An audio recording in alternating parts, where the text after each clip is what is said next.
Good afternoon, participants. For those that have a difficulty to access the webinar via Zoom, you can access it via YouTube. I already shared the link on Telegram group. Thank you.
Participants, we are sorry for the inconvenience because we already set the mute and unmute mode manually. So for those that become a participants, you cannot unmute yourself for the effectivity the webinar.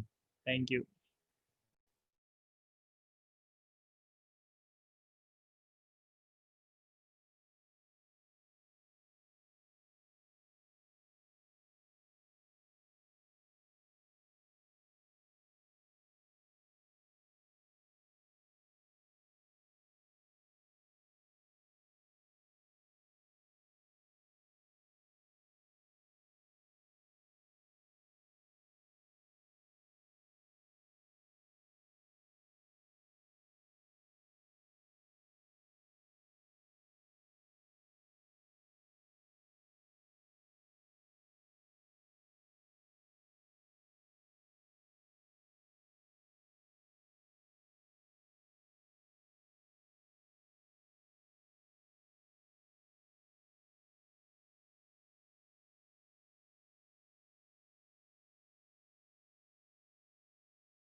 Bismillahirrahmanirrahim. Assalamualaikum warahmatullahi wabarakatuh. Good afternoon, participants. To Honorable Vice Rector of Academic Affairs of UNS, Professor Dr. Ahmad Yunus, MS. To Honorable Dean Faculty of Sports, Dr. Sabta Kuta Purnama, MPD. To Honorable all the speakers, Dr. Roni Saifullah, MPD, Dr. Jan Brokat, and Dr. Giam Batista Rossi. Today, this webinar will lead by me, Baskoro Nugroho Putro, as the Master of Ceremony, and Miss Febriani Fajar Ekawati, PhD, as the moderator. And I would like to say thank you for participants that joining Ngopi Teko platform. Ngopi Teko is acronym of Ngobrol Pintar tentang keolahragaan. So basically, we will have a smart discussion about sports today. To start the webinar, we will hear the national anthem of Indonesia. Participants, please stand up.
Thank you.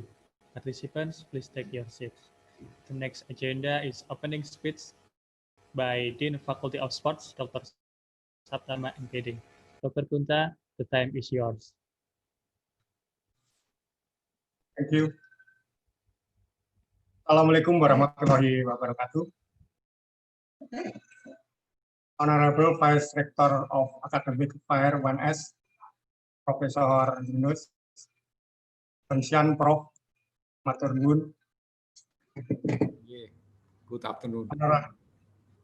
Honorable Head of Postgraduate Sport Science FKUR 1S, Prof. Furkon.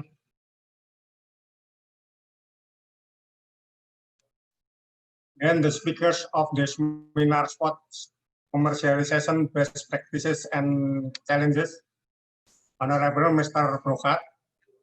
I hope enjoy. Honorable Mr. Rossi and Honorable Mr. Roni Saifullah. You have Pak Roni and every participant who is present in this event. First of all, let's thank the God who has gifted us His blessing and mercy upon this day, so we can attend this seminar, namely the first installment in our webinar series Ngopi Teko. Ngopi Teko in Indonesia, ngobrol pintar tentang keolahragaan. translated to smart discussion and sport issue. In this first installment, we will discuss about sports industry and opportunities its behold on improving a nation economic and both individual and corporation welfare as well. Ladies and gentlemen, I wish Ngopi Teko live up to its very purpose its creation to be a forum which hold discussion on open sport related topic. So we can always share to each other the knowledge, information, insight, anything relevant in order to create a betterment in our society. The next opening remark will be delivered by following Mr. Yunus on behalf of FKRWS. Thank you everyone for attending the fourth installment as Ngopi Teko. Wassalamualaikum warahmatullahi wabarakatuh. Please continue to MC Mas Baskoro. Monggo. Thank you for the opening speech, sir. And then the opening speech and official webinar opening by Vice Rector of Academic Affairs Universitas 11 Maret, Professor Dr. Ahmad Yunus. The time is yours. Thank you, Master of Ceremony. Assalamualaikum warahmatullahi wabarakatuh. Salam sejahtera, Om Swastiastu, Namo Buddhaya, Salam Kebajikan.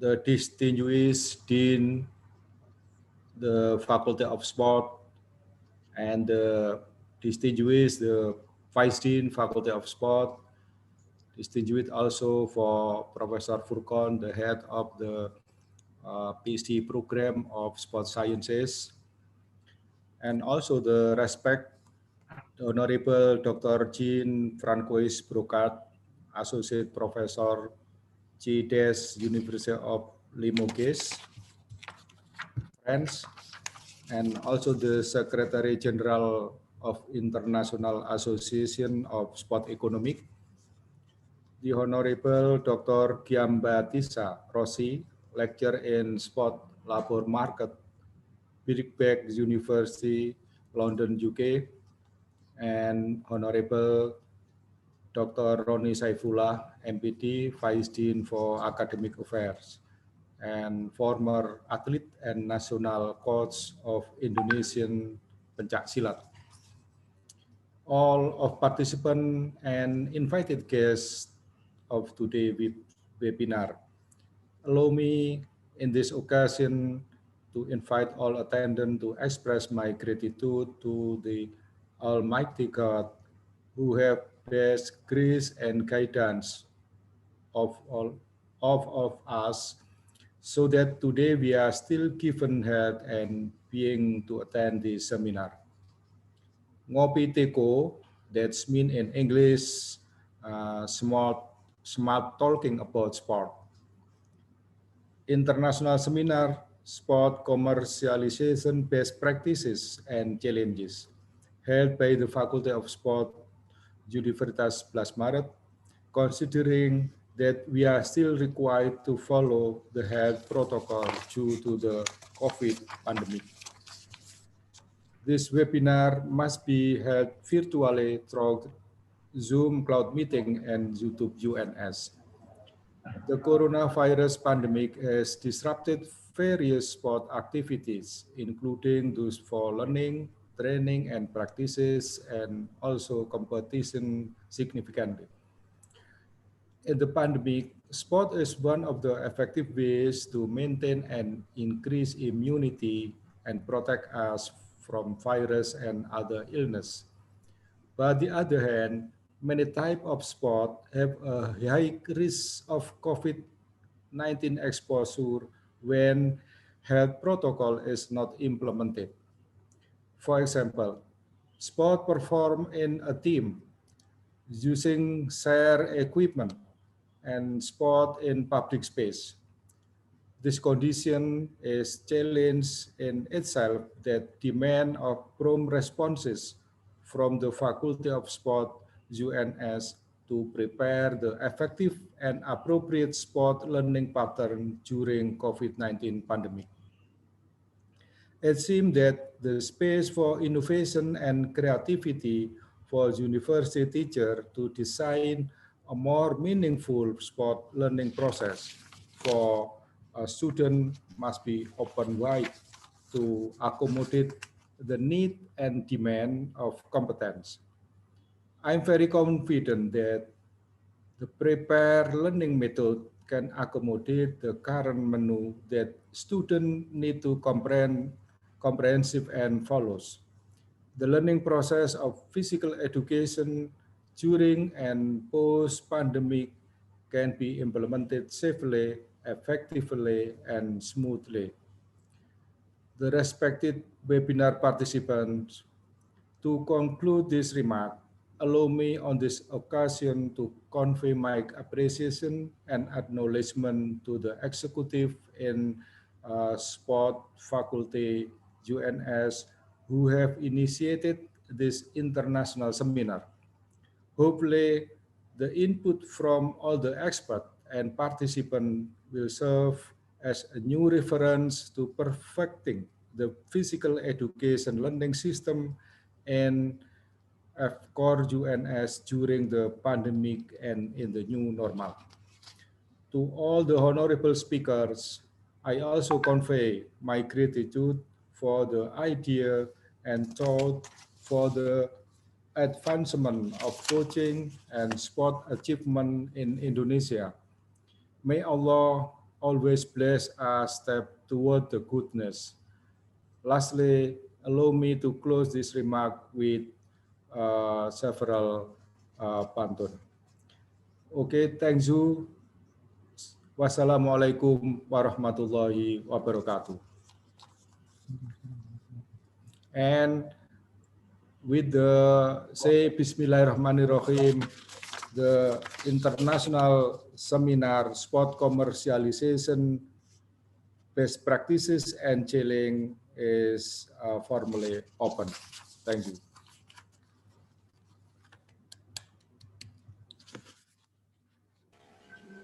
Thank you for the remarkable opening speech and your present in this webinar, sir. Participants, before we enter the next agenda, which is we will have a discussion with our speakers, I would like to remind you about how to deliver the question to each speakers. You can send your question via chat, and for those that join this webinar from YouTube, you can type it down in chat right in the next of YouTube video. Okay. The next agenda will lead by Miss Febriani Fajar Ekawati as the moderator. Miss Febri, the time is yours.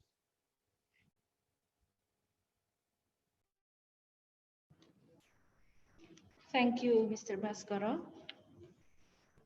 Good afternoon, ladies and gentlemen. Assalamualaikum warahmatullahi wabarakatuh. Especially for our speakers from France and the UK, good morning. I believe it's in the morning there. I'm Febriani Fajar Ekawati, a lecturer in Faculty of Sports, Universitas 11 Maret, and I'm pleased to be your moderator in today's seminar. First of all, I would like to welcome you all to this prestigious seminar about sport commercialization, best practices, and challenges. In this occasion, we shall have outstanding presentations from our prominent presenters, whom I believe shall enrich our insight and knowledge regarding the theme of this seminar. Okay, before the presentation begins, allow me to introduce the presenters. Our first presenters is Dr. Ronnie Saifullah MPD. He is a Vice Dean of Academic Affairs, Faculty of Sports, Universitas 11 Maret, and also one of Masters of Pencaksilat in Indonesia. His educational qualifications are as follows. He attained his bachelor degree from UNS or Universitas 11 Maret. He attained his master and doctoral degree from Universitas Negeri Jakarta. And also he attained his doctoral degree from Universitas Negeri Jakarta. Our second presenter is Dr. Jean-François Brocard. He is an associate professor from sport economics, CDES, from University of Limoges, France. Our last but definitely not least presenter is Dr. Giambattista Rossi. He is an associate professor in Birkbeck College, University of London. His educational qualifications are as follows. He attained his bachelor degree from the Università Cattolica del Sacro Cuore in Milan, majoring in economics. He attained his master degree from the University of Stirling, Scotland, majoring in sport studies. And he attained his doctoral degree from Birkbeck College, University of London, with his research focus on the economic value of professional football players. Ladies and gentlemen, without further ado, I would like to welcome our first presenter. He will deliver a presentation entitled Pencak Silat, Sport Culture and Tourism. Ladies and gentlemen, please welcome Mr. Ronnie Saifullah. Time is yours.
Good afternoon, everyone. Assalamualaikum warahmatullahi wabarakatuh.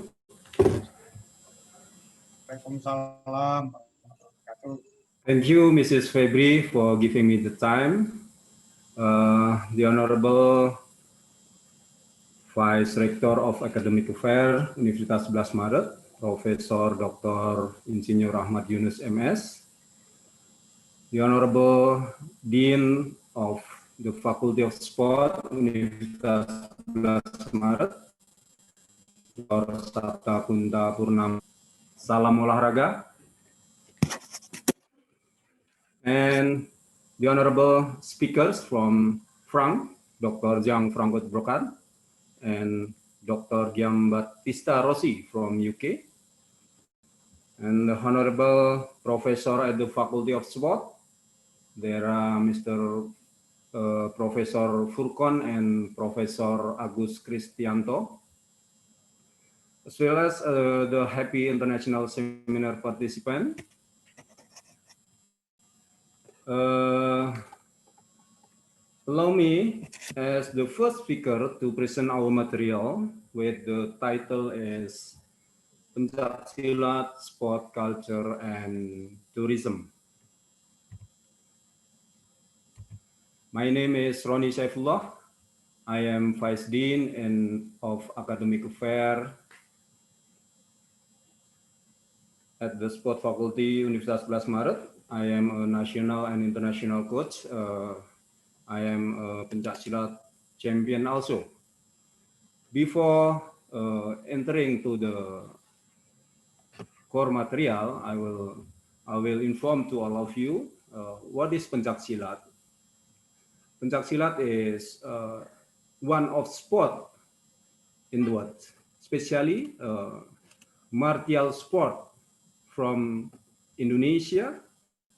And in pencaksilat, who is learning and practicing pencaksilat, you can call them pesilat or pendekar. So you can call me pesilat Roni or pendekar Roni.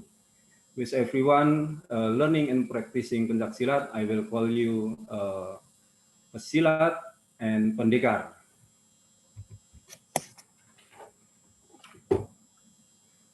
Before entering into the discussion of the core material, there are interesting things that I need to say here. Indonesia, with its various culture records, natural resources, and existing human resources, has contributed to the development of human civilization in the world. Culture richness includes the variety of culture that were born and developed in almost all islands in Indonesia, such as the Jaipong dance from West Java, the Saman dance from Aceh, the Kecak dance from Bali, the Tortor dance from North Sumatra, the Plet dance from West Sumatra, the Serimpi dance from Yogyakarta, and many other cultures besides dance. Every region in Indonesia has a unique culture. This culture can be identified through traditional clothing, traditional houses, traditional dance, traditional ceremony, and the others. Pencaksilat is one of the noble culture heritage of the Indonesian nation, namely the Indonesian martial art that are spread through the archipelago. We know karate from Japan, taekwondo from Korea, and wushu from China. Pencaksilat is widely known in various islands in Indonesia. In West Sumatra, many people call it silat or silat, while pencak is more familiar in Java, Madura, and Bali. Okay, in my presentation material, I will discuss four main thema. The first is pencaksilat, sport culture, sport tourism, and conclusion. We will enter into the first discussion, namely pencaksilat. What is pencaksilat? Everybody here know what pencaksilat is?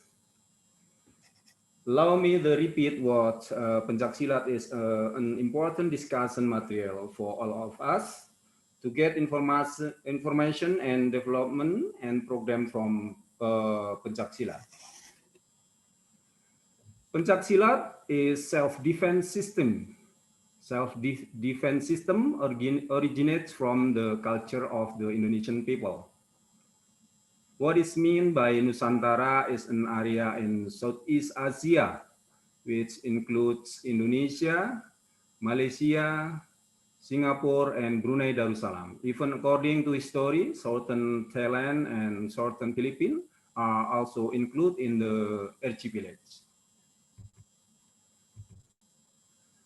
There are four aspects that exist in pencaksilat, which is a complete unity that is studied and applied in the pattern of coaching and training. Number one is mental spiritualism. The mental spiritualism aspect is closely related to the psychological aspect, where a pesilat must have several characteristics or traits, including believing in God, having good character, mutual respect, being honest, helping each other, working hard, and always being humble, and many more. The aspect number two is self-defense. The aspect of self-defense is the main philosophy of the material of Pencaksilat. In the first time, pesilat will learn technique of defense, not attacks. This is a very important philosophy for the pesilat to be able to control himself, not to attack first. But if dangerous situation, they can protect himself. The self-defense in question is that in any situation, a pesilat can defend himself from various dangers, opponent, wild animal, and natural disasters. The third aspect is arts. If you look at Pencaksilat, you will see the beauty of the movement of Pencaksilat, the clothes you wear, and the beautiful accompanying music. If everyone look Pencaksilat performance, you will get some interesting about the Pencaksilat movement, clothing, and music in Pencaksilat. And the last aspect is sport. The meaning of the sport aspect in Silat is the physical aspect. In Pencaksilat, this aspect is very important. Pesilat trying to adjust the mind with body walks. Competition is part of this aspect. The sport aspect includes competition and demonstration of jurus. Moving in Pencaksilat, we can call jurus, whether for single, double, and regu or team. The four aspects of Pencaksilat, an integral part of learning and practicing Pencaksilat. If we are as a member Pencaksilat, we have practicing for aspect in Pencaksilat. And then I will inform to all of you the federation, national federation in Indonesia. The National Federation of Pencaksilat in Indonesia is called IPSI, Ikatan Pencaksilat Indonesia, established on 18 May 1948 in the city of Surakarta, Central Java, Indonesia. Same place with my office, Universitas 11 Maret. The first meeting of Pencaksilat in Surakarta was attended by 10 perguruan. We call a perguruan or club in Pencaksilat or Pencaksilat club, and form IPSI. That the 10 perguruan were named the 10 perguruan historis of the founder of IPSI. Era Persaudaraan Setia Hati, Persaudaraan Setia Hati Teratai, Tapak Suci, Perpi Harimurti, Prasaja Mataram, Perisai Diri Persatuan Pencaksilat Indonesia, Putra Betawi, Keluarga Pencaksilat Nusantara, dan Perisai Putih. Called Perguruan Historis or Historical Club in Pencaksilat in Indonesia, founder as IPSI. In International Federation, the International Pencaksilat Federation was founded by 4 countries, Indonesia, Malaysia, Singapore, and Brunei Darussalam. Currently, Persilat members have more than 50 countries in the world and still trying Pencaksilat goes to Olympic Games.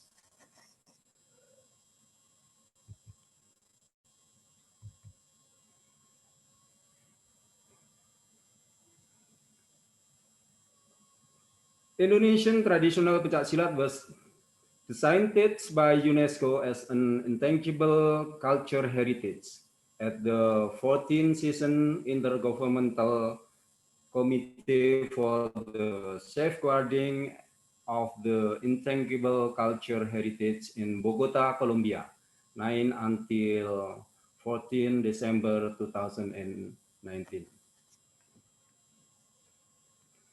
This indicates that the world has recognized Pencaksilat from Indonesia, so that we as an Indonesian must be proud and continue to preserve Pencaksilat. Pencaksilat has become a tradition of Indonesian society and is well known in the world. a great nation is that loves its own culture.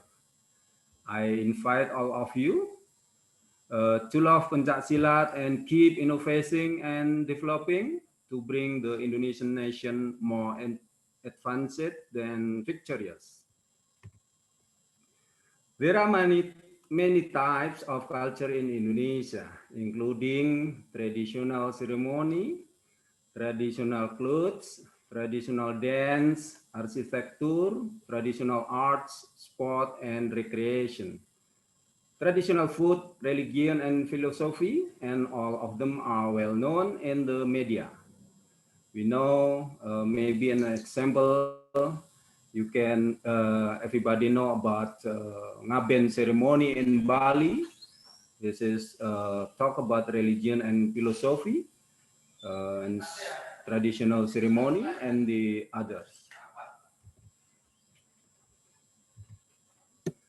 In traditional Indonesian culture, there is no actual concept for physical exercise as the counterpart of modern sport. Native Indonesian usually links the physical activities to trial practice, many for ritual, arts, physical fitness, and martial purpose. The war, dance, and ritual combat among Indonesian tribes are the earliest example of ritualized physical exercise in Indonesia. Some of native Indonesian ritual resemble sports such as lompat batu, leaping the stone, traditional among Nias male youth as part of coming of age ritual.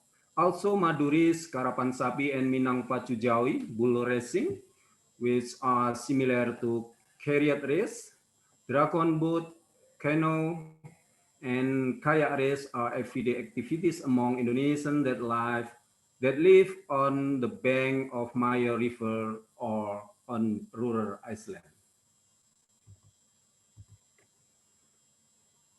Archery is suggested as one of Indonesian classical sport, and one of its famous rendering came from Prambanan Temple as part of Ramayana story and later rendered as the icon of the Jakarta 1962 Asian Games, also as the symbol of Gelora Bung Karno. Pencaksilat is example of Indonesian native martial art that turned into competitive combat sports. Several dance demonstrates repetitive movement that similar to the physical exercise. Indonesian traditional social dance such as poco-poco, dance from North Sulawesi, and sajojo from Papua are adopted as senam kesegaran jasmani with the musical calisthenics across in Indonesian modern days. So, and then we talking about sport tourism. Sport tourism is a part of sport industry. We know that there are several parts of sport industry, including sport tourism, professional sport like boxing, ATP Tour, Champion League, and the other. Sport goods, talking about equipment, fitness sports, amateur and recreation sport, sport medicine, and sport retailing.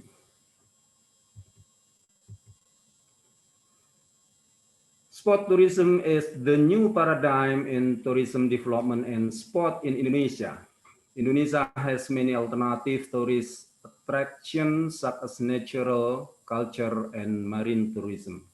According to Undang-Undang Republik Indonesia Nomor 3 Tahun 2005 tentang Sistem Keolahragaan Nasional Pasal 1 Ayat 12, mention that recreational exercise is a social activity carried out by people for health, fitness, and pleasure.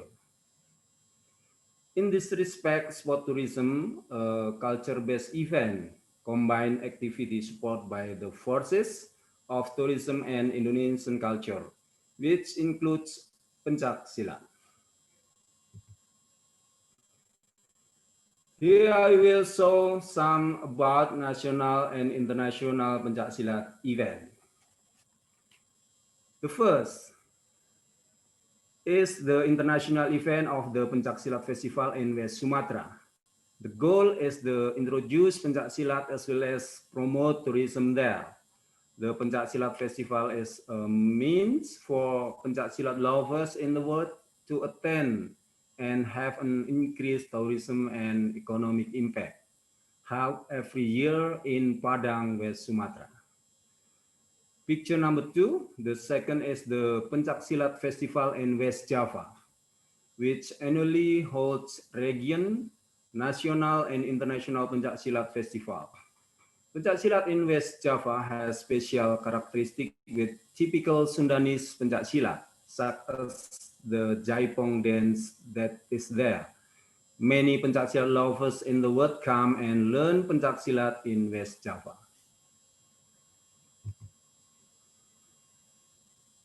Pencaksilat also participates in the World Martial Art Festival in Paris, France. Various martial art disciplines appear there, including Pencaksilat. This is very beneficial for the Indonesian people that through Pencaksilat we can promote national culture and can compete with various martial art in the world. I will to show you some short video. You can see.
Okay, the concept of festival is to appear with each self-defense discipline. So there's no competition between martial art discipline. And the next material is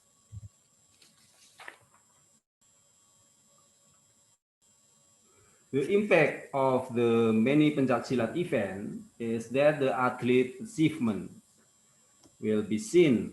The equipment business also increased because preparation and competition required standard equipment.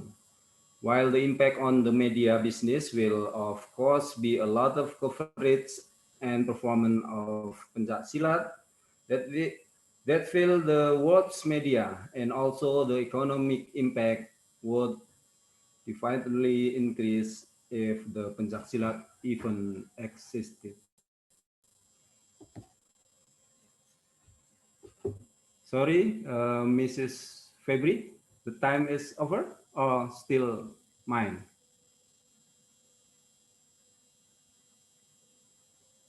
Mute. Still mute. I'll give you 2 minutes more. 2 minutes. Okay. Thank Yeah. you. Okay.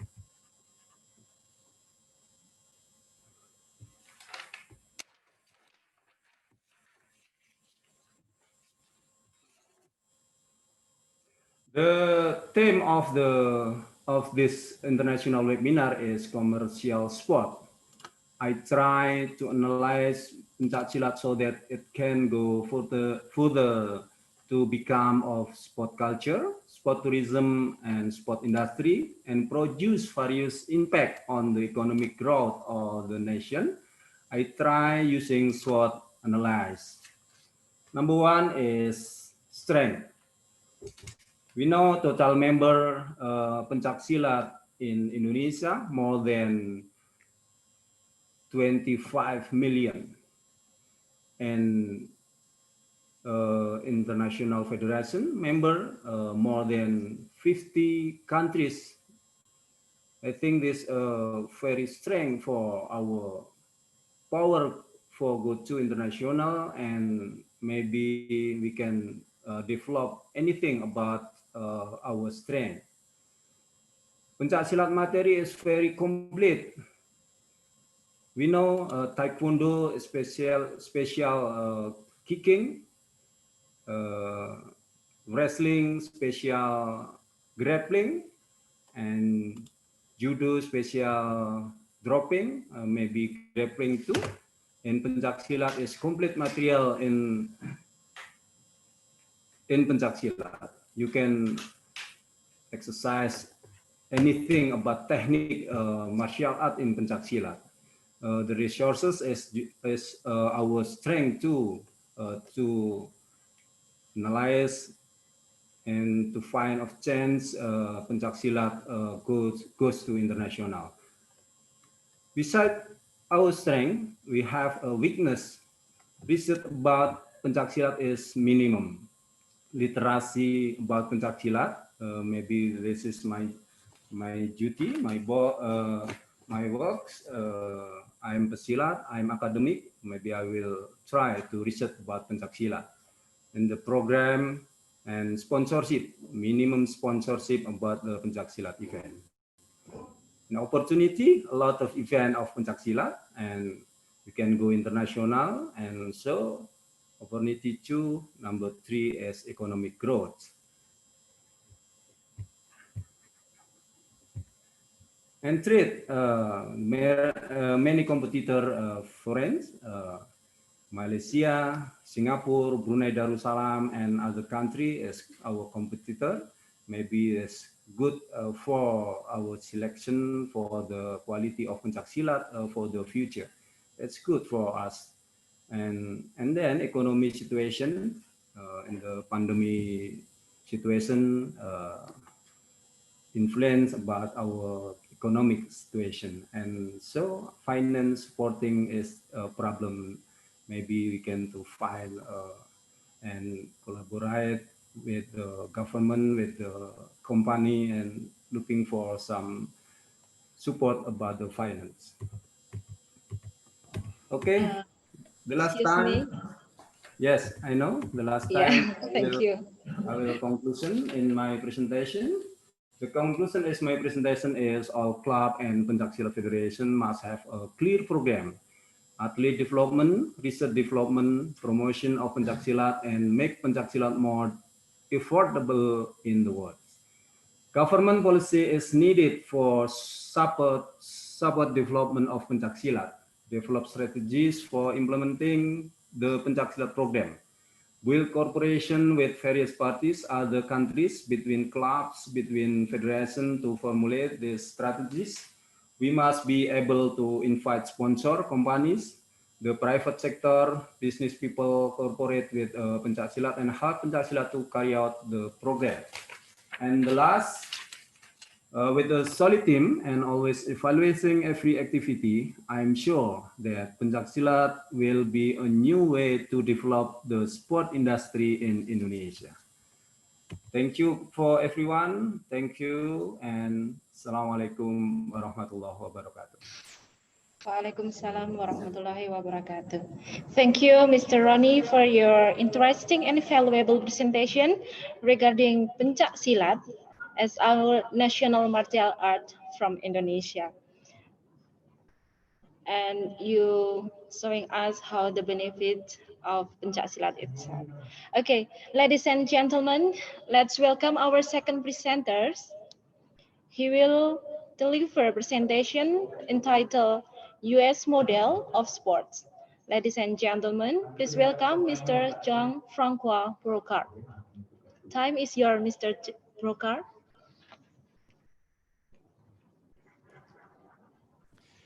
Thank you very much. I'm very, very proud to be invited today to participate to this conference.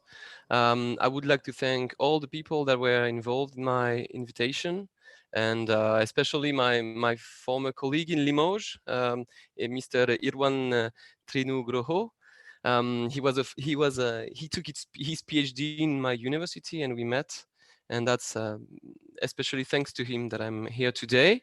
I'm very proud because the topic of sports economics is very important for me, and it's important to widespread the knowledge in all over the world.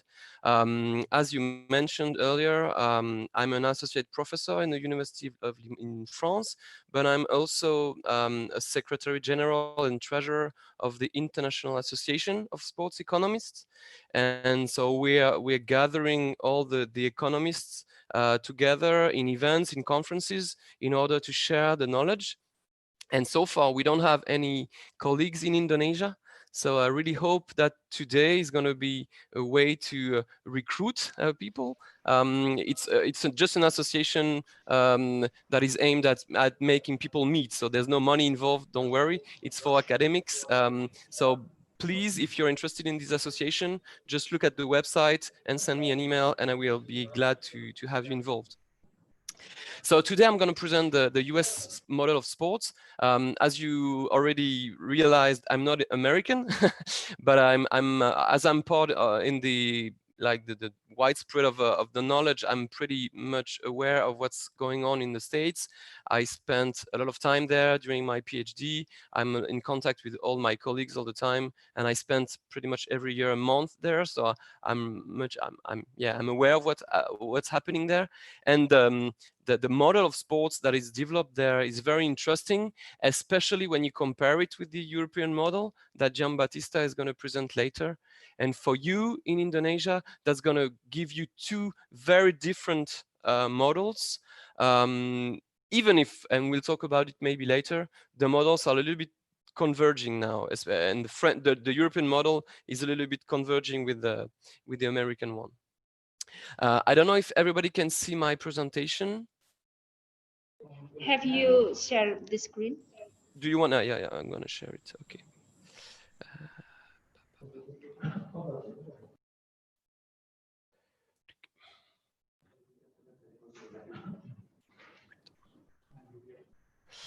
Yeah. So my can see. presentation is going to be divided in two parts. I'm first going to explain how grassroots sports is organized in the States. So by grassroots, I'm talking about sports practice from, let's say, 6 to 18, which is not professional. How is it organized in the States? And then I'll present what exists in the professional sports, what everybody knows about the US, but I wanted to focus not only on professional, but also on grassroots. So about the grassroots sports, there are two very important dates in the States. So I want to start with an historical approach. First, in 1888, so it's a long time ago, there was this organization that was created, the AAU, which was made to be responsible for all amateur sports in the United States. And at this time, the sports were not independent. This association was organizing everything. And it was not linked to Olympics. It was not linked to the international federations. It was very independent of everything that was happening everywhere else in the world. Another very important date is 1978, where was created this Amateur Sports Act. It's a legal decision that named the US Olympic Committee as a governing body that will coordinate the amateur athletics in the US. So now this Olympic Committee is involved in the organization of grassroots sports.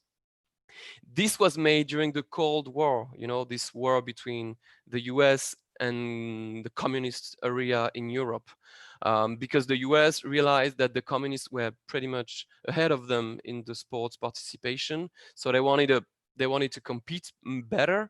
So the aim of this new organization was to foster sports participation and create better athletes, and in order to make have better results in the international competitions. So those 2 dates were very important to understand all the organization. What is very important is the fact is to understand that in grassroots sports in the US, everything, pretty much everything, is tied to the educational system, which is not the case at all in Europe. Giambattista is going to present it later. Everything in the States, or pretty much everything, every sports participation is tied to the educational system in the grassroots system. So pretty much all the sports competition are organized inside the educational system. Young athletes compete with each other and they defend the colors of their middle school, high school, then universities. They don't belong to clubs like in US, like in the state, like in Europe. For example, in England, when you're 6, you can get a license from Manchester United and you play for Manchester United. That doesn't exist in the States. You cannot play for the Chicago Bulls when you're 6. It doesn't, it's totally, it's a different system, totally different system. So in the States, every young athlete competes in the educational system. Some clubs exist, private clubs exist in swimming, but it's not prominent at all. It's not what makes the organization of sports. It's private, it's expensive. The competitions are not widespread all over the country. What is important for you to understand, everything is linked to the educational system. And we'll see that because there are 2 very important governing bodies in the States that explain how the grassroots sports is organized. The National Federation of State High School Associations. So high school, you must know what it is. That is the organization, the governing body that rules the competition in the high school at the high school level. They have 19,500 members, so high schools, and they govern everything. They decide the rules, they decide the competitions, they decide who's going to compete against who, etc., etc., etc. And then what is more maybe known to the ones who are a little bit aware of what's going on in the States, it's the NCAA, which is a non-profit organization that regulates student athletes from North American institutions and conferences. So when you reach the university level, the college level, and when you want to compete, all the sports competitions are going to be organized by the NCAA, which is again a governing body that is not tied to the Olympic Committee, that is not tied to the French the football association in the world. It's very independent from whatever is happening everywhere else in the world. So that's very, very specific in the US. This NCAA has more than 1,000 members, universities. They have different levels, Division A, 1, B, 1, 2, 3, even more sometimes depending on sports. And of course, a word that I used, which is very important, is student athletes. Even the most important, the most famous athletes from the US that you know took part in competitions organized only in the educational level. So those are 3 athletes that you may know. To the left, I'm not going to make a test, but you may have recognized him, Michael Phelps, the swimmer, who is the leader in number of medals in the world. So he has a T-shirt of the Michigan University because he trained there. In the center, the most famous basketball player ever, Michael Jordan. He played basketball at North Carolina, his university. He didn't belong to a club, blah, blah, before he reached the professionals. And to the right, I don't know if you recognize him, LeBron James, another basketball player. So that's a picture of him with his high school shirt, because he didn't go to the university. From the high school, he went directly to the professionals. So that's very important for you to understand. If you want to practice a sport and you're underage, you need to practice in your high school or college or universities. It's not really logical to go in a club and want to play against another city. That doesn't exist. You play with your university against another university. But then the best student athletes then become professionals. And that's important for us to talk about what's going on there.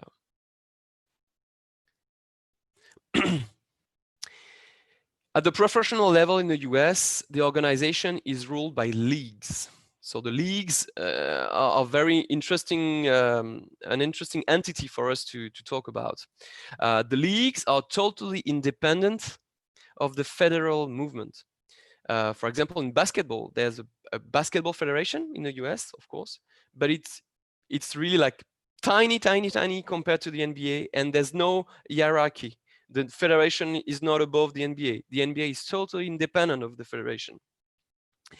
And of course, it's logical. It's also independent from the Olympic movement. So that explains why sometimes, especially, I don't know if some of you follow hockey, the NHL doesn't let his players go and play in the Olympics because it's not mandatory for them. They're totally independent from the Olympic movement. If they want to say no, they say no, and the players, they have to fight to go there.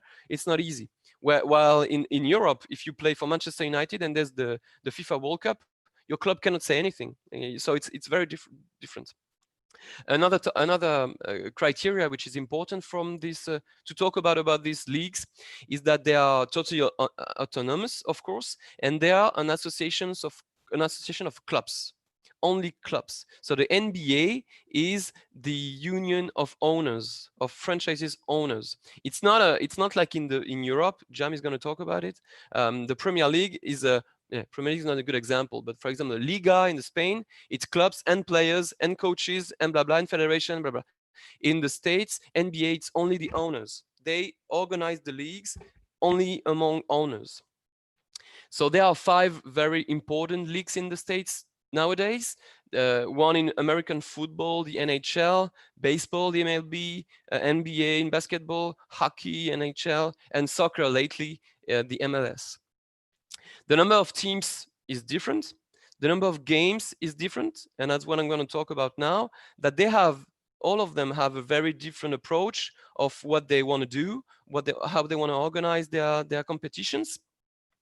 And what I need to talk is that they are closed. It's a closed league, and they are revenue driven. What do I mean by closed? It means that the owners decide who can or can't enter the league.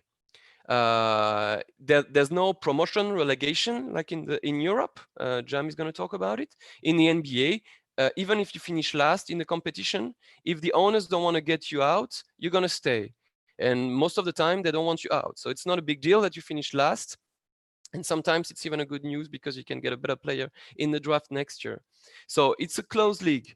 You cannot say, hey, I want to get into your league easily, because then you have to convince them that you entering the league is going to be a good idea. And what is going to be the criteria that's going to be used to know if it's a good idea? It's the revenues. They decide everything out of revenues. If it's good for revenues, they do it. If it's not good, they don't do it. That's very easy to understand, to read what they decide, because it's always driven by the revenues. First, they decide to share revenues among clubs. That's pretty much collectivist. That's pretty much communist. They don't have Manchester United with a lot of money and then Hull City with a little bit of money. In the States, they put all the money in a pool and then they divide it pretty much equally among teams. That makes the leagues more balanced, and that makes the competition maybe more interesting. So that's actually what they think. Then they change the rules to make it more interesting. In NBA, you can pretty much walk with the ball. The referee is not always whistling because you're making a foul. Everything is the 3-line line is a 3-point line is a little bit further than in the international basketball. Anyway, they can adapt the rules if they think that it's going to be good for revenues. They have very interesting format of competitions, the long playoffs, the long games, the long half times, for example. There's a lot of rules that could be talked about. And the format of the competition is also made to maximize revenues. And because they're not part of the international federation, they can do whatever they want. They're totally independent. They don't have to ask, can we change this? Can we change that? They do whatever they want. They organize private, commercial competitions, which are made out of any other responsibility. What are the main sources of revenues of these leagues? There are mainly two, sometimes three. And what is important to understand is that there's no homogeneity in revenue streams. NBA is different from NHL, from NFL. The revenues come from the same place, but the composition of the revenues is very different. So the main sources of revenues are TV rights, which are very important. I've got some figures. NBA is going to make $2.6 billion this year in TV rights, which equals to 44% of their total revenues. So $2.6 billion. Those figures are on internet, then they're not mine, of course. Then spectators give a lot of money as well to the leagues. The NFL, so the American football, makes $2.2 billion in match day revenues in 2017-2018, which equals to 16% of their revenues. And then there's another revenue that comes from sponsorship, of course, and this is very difficult to the data in sponsorship are very difficult to get to collect. They're not totally public, but what I could find is that in the NFL they're going to make almost $1.4 billion in sponsorship this year, which equals to 10% of their revenues. So the figures, of course, are very interesting for you, but I mean, even in Europe, those figures are very high. So we cannot really compare. What is important is to see the total revenues of the leagues, which are very high, of course. The tendency is increasing. All leagues manage to increase revenues from one period to the other. What is important for you to remember is that NBA, which is maybe the most famous in the world, is not the league that is the most successful financially speaking.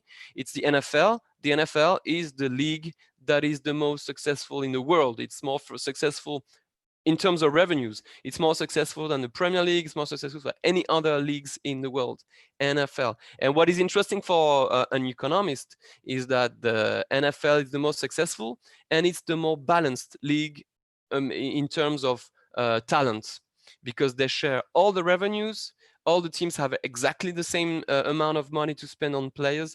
There's no latitude that's left to owners to go over the cap, etc., etc. So if you're interested in economics, go and look at the regulation that's made in the NFL.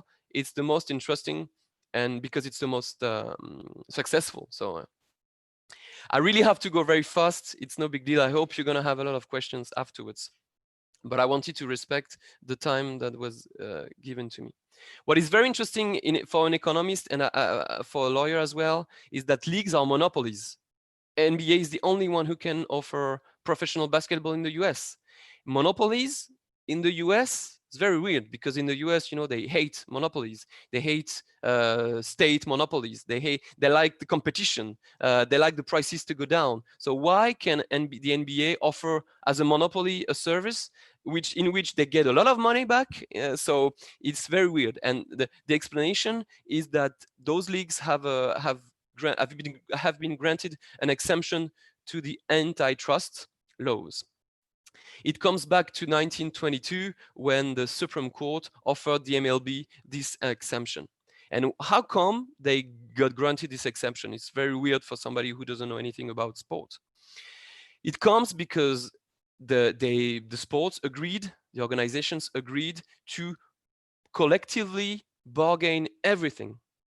And if they do that, they increase the welfare of everyone. And that's enough for the Supreme Court to say, okay, if you bargain on everything, because it increases the welfare of everyone, I'm going to let you be a monopoly. So now all the decisions that are made in NFL, in MLB, in NBA are collectively bargained between the owners, so the league, and the players' unions. And the players' unions have a very, very important role to play because they have to give a go to any kind of decision that is made. And every 5 or 6 years, they negotiate, they go around the table and they negotiate on the next deal, which is called the collective bargaining agreement. And when they agree on everything, they sign it, and then it goes for 4, 5, or 6 years, depending on the league. So everything is collectively bargained. So the leagues are owners, but they don't decide everything alone, because they have to bargain, to talk to the players. And when they want to, for example, the NFL wants to get another game per year, then it means for the players to play more, and say they can get injured and stuff. So in counterpart, the players ask for more money, they ask for more holidays, they ask for more pensions, blah blah blah blah blah. So it's a discussion, it's an agreement, it's a bargain. I want to conclude. It was very fast, but I hope you're going to ask questions later. The organization of sport in the US is peculiar from a European perspective, hopefully as well for your Indonesian perspective. The amateur part of sport is tightly linked to the educational system, and the professional part is ruled by private, independent leagues that have to discuss with the unions to regulate their sport. So those are the two like very easy things to remember of my presentation. Thank you very much, and hopefully you're gonna have questions later. Thank you, Mr. Brockhart. Very interesting and informative presentation. For me personally, it's new for me to know that the grassroots sport in US is like that. I mean, they gather the athlete from educational background. Thank you. And we are going to, pardon me.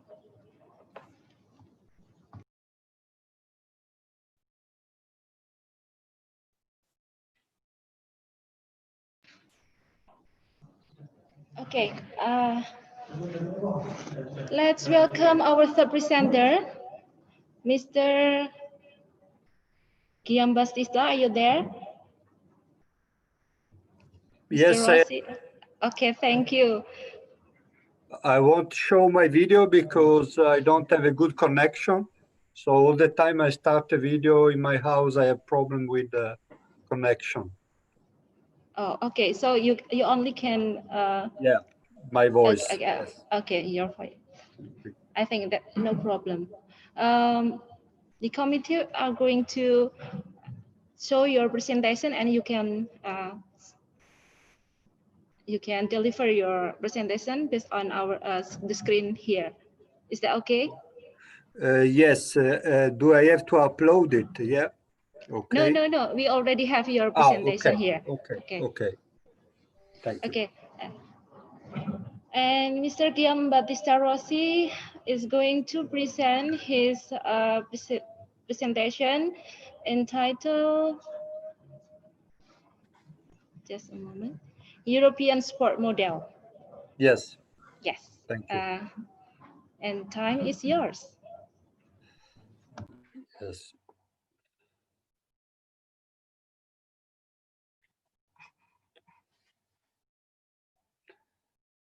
I wait for the slides.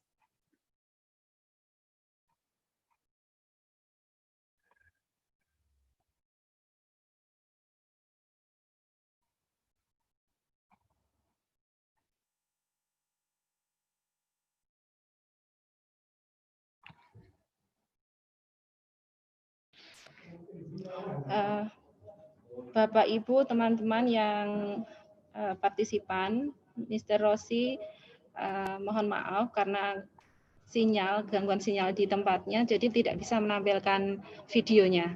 Terima kasih.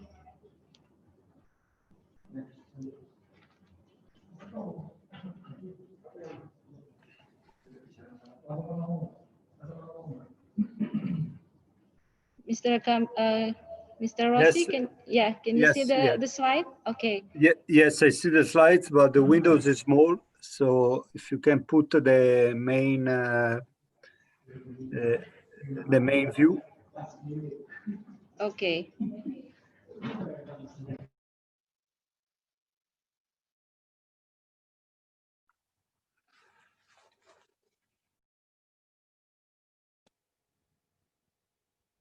to Mr. Ahmad. Please use the full screen mode.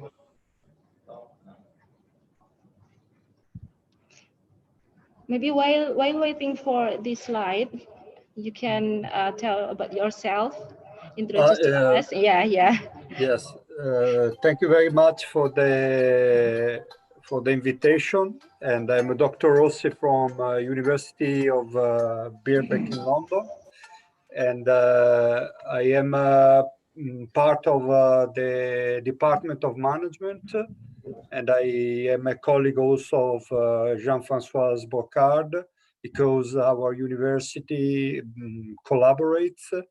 We are member of some programs that we share with the institute in Limoges in France. And I thank you very much for the invitation. It's always a pleasure to speak to international audience like yours, and in countries that it's always difficult to reach, or it's always difficult to have the opportunity to speak about how sport is organized. I can start the presentation. So what we will look at today is the European sport model, that it is an alternative or a quite different perspective from the American model. We can turn the page to the second slides, if we want. Yeah. So how we should approach sport in this context? There are two main ways to approach sport from the European perspective. First of all, how we consider sport as an economic activity. And second of all, how you want to protect sport as a social cultural activity. So what has happened in the last 4 decades is that these two dimensions, so the economic activity and the social cultural activity, have started to collide. So I've started to understand that both of them needs to be in a way preserved and they need to coexist together in the sport context. So for this reason, the European model, that is a more recent model in a way compared to the American model, was designed to preserve that, yes, sport can be an economic activity, but first of all, it's also a social cultural activity. And when these two dimensions, they collide, they need to be preserved and they need to be maintained in a way that they can coexist together. What we need to understand, and what you saw in the previous presentation, that a key element when we talk about sport is also the importance of law, because sport doesn't start its history, let's say, as an economic activity. Sport starts as a social cultural activity, and when it becomes an entertainment product, the economic activity is incorporated into sport. So, it is in this moment when law is playing a crucial role. It's playing a crucial role because it allows both activity to coexist without colliding. And here is when a model starts to have its own characteristic, its own feature, and its own design as well, because it doesn't mean that we need to choose either the American model or the European model, we need to talk about models, we need to talk about interpretation, we need to talk about which activity is predominant, how we want to make it predominant, or how we want to protect. So for this reason, we need to understand that the European sport model starts to be conceived with the arrival of the European Union. The European Union, briefly, without being very detailed, is simply a union of states that starts to be united mainly from the economic point of view, initially. And what is the aim is step by step, probably to try to not only have an economic union, but also to have a political union without any conflict that usually characterize unions in history. So if we start to consider that the European Union begin its history as an economic union, so we start to understand that everything that is regulated is first of all regulated in economic terms.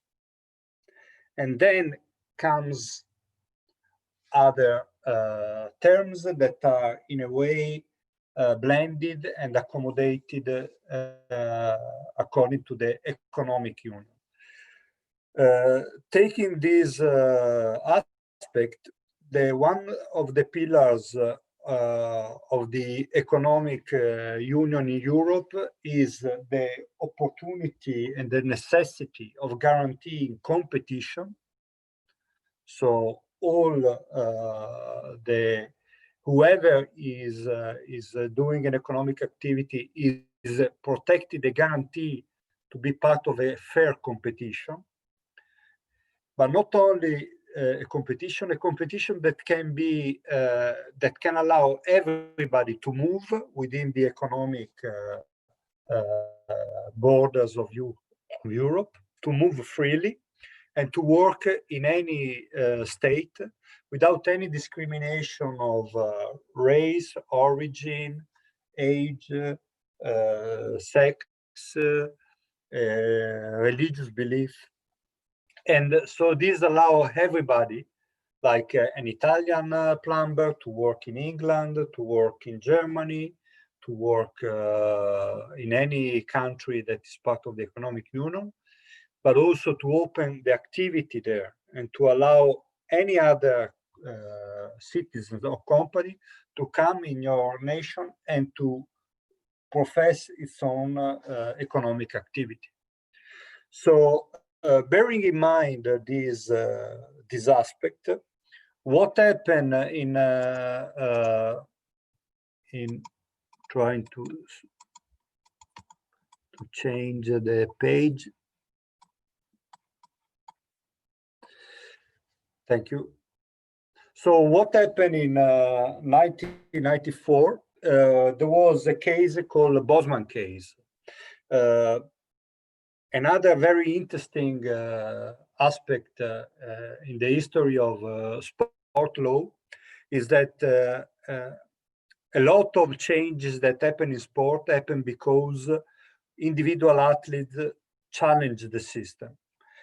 Bosman was simply a Belgian player that at the early 80s decided to challenge the sport system in front of the European Court of Justice. So the main problem was that this player, at the end of his career, he was out of contract, so he was free to move apparently wherever he wanted, but because of restrictions that were present in the in the European football regulation that are linked to the FIFA International Federation regulation, he was not allowed to move within the European borders to play football professionally wherever he wanted and whenever he wanted.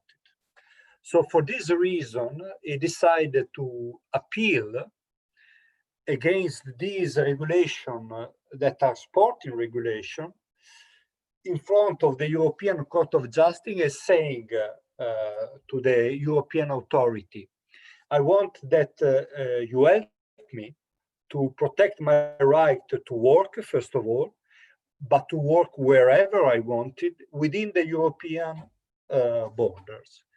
And he says, because of the sporting regulation, I'm not allowed to work as a professional.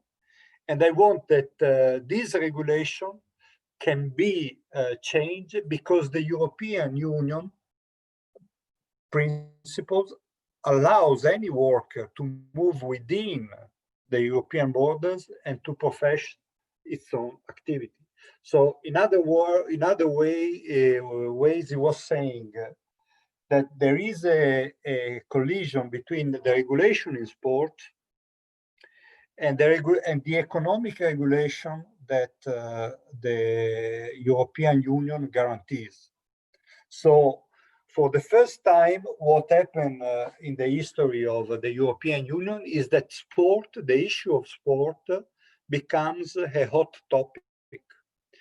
And for the first time in history of, I would say, worldwide, sporting organizations start to understand that their world is not anymore that protected world where they feel completely autonomous and they were feeling completely free to take any decision without any constriction.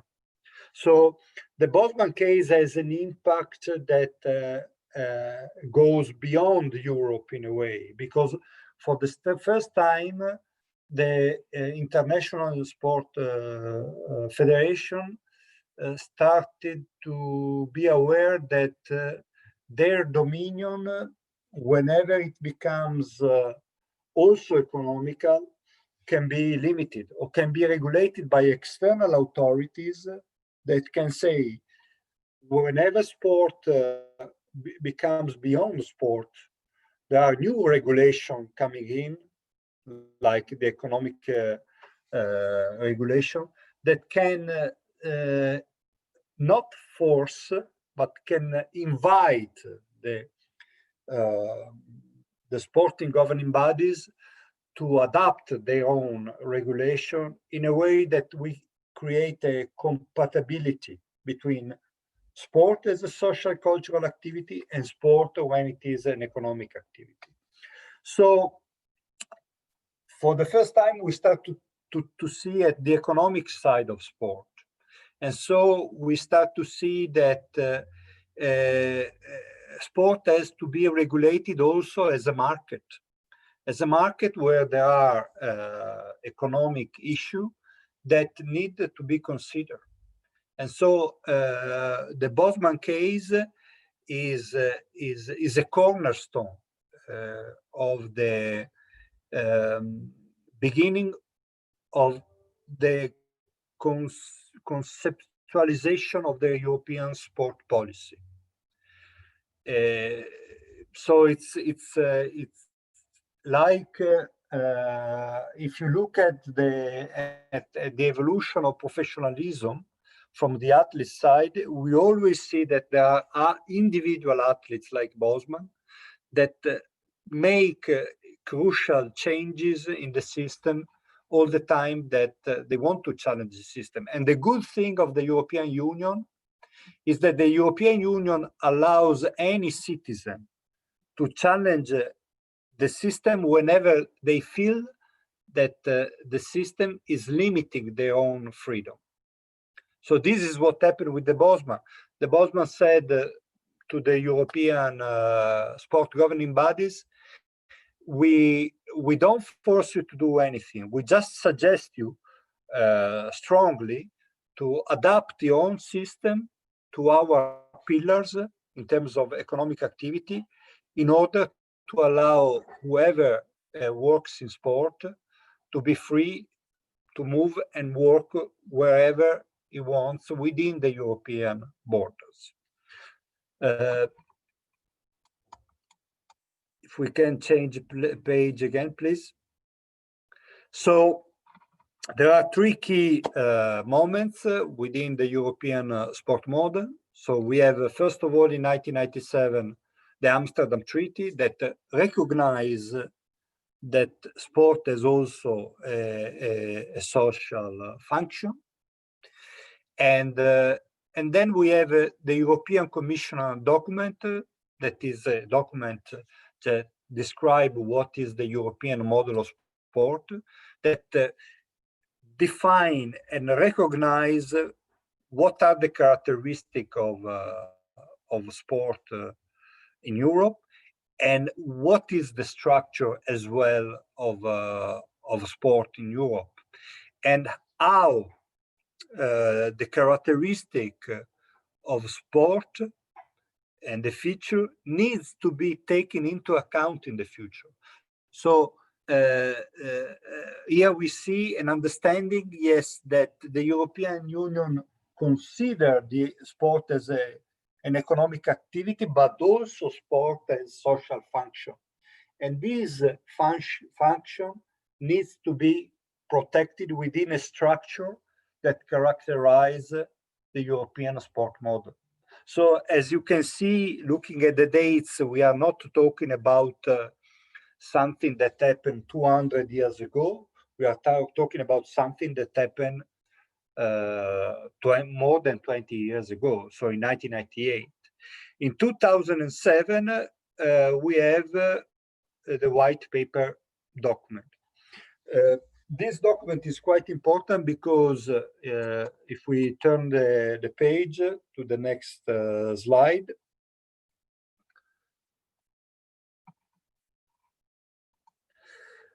for the first time, sport is defined in terms of its own specificity. So what is the core here is that the European Union competition law prohibits that there are agreements that are taken by the association that can have impact on distorting competition.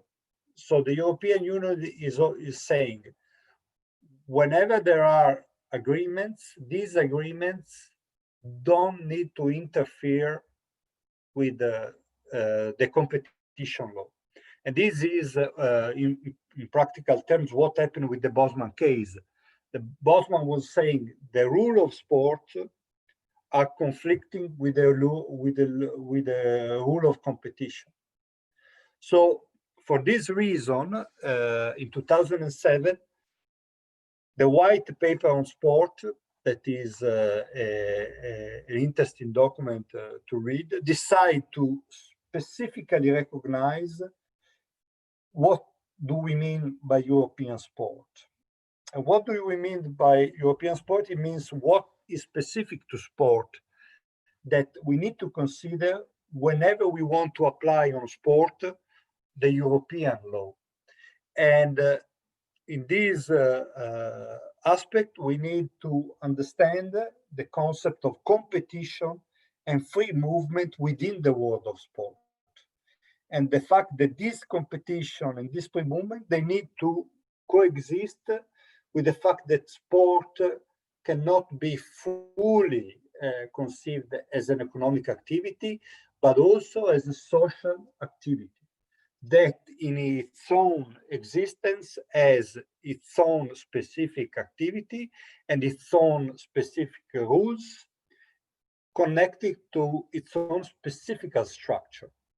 For this reason, they recognize that this specificity needs to be protected, but at the same time has to coexist with the law of the European Union.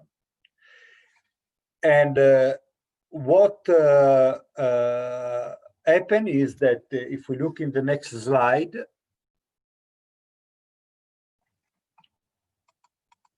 If we turn the page, yes.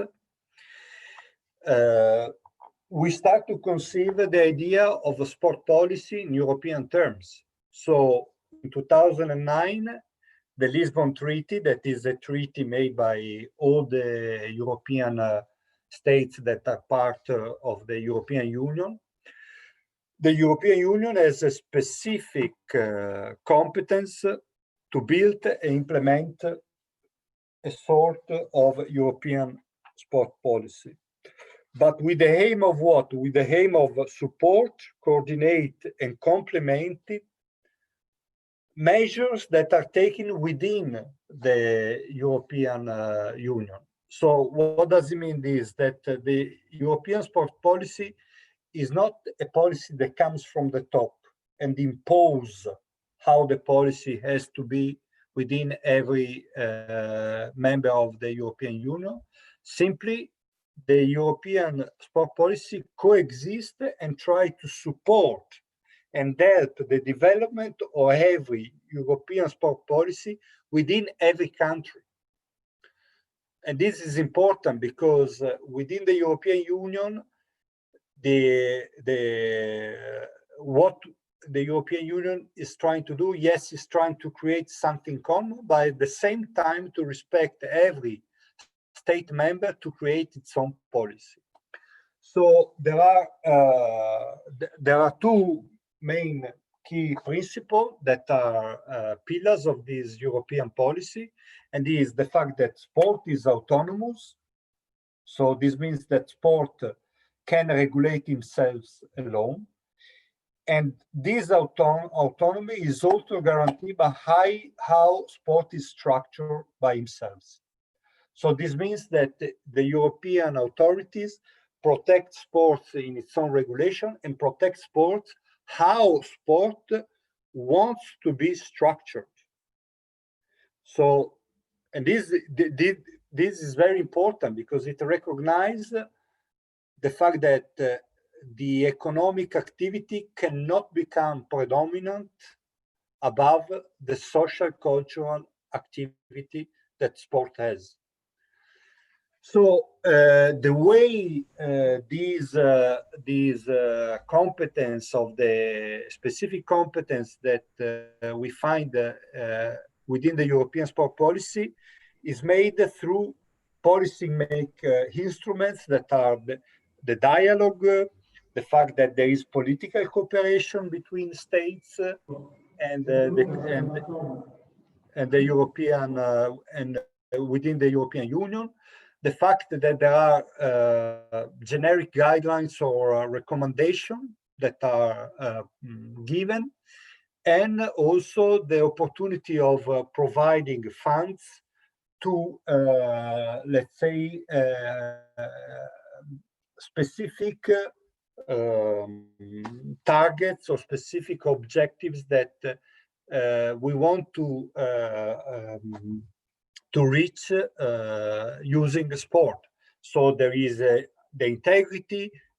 If you talk with Jean-François Bocard, he will tell you, for example, that France was the first country in the world to consider doping as a criminal activity. We have a lot of issues of intolerance and discrimination in Europe.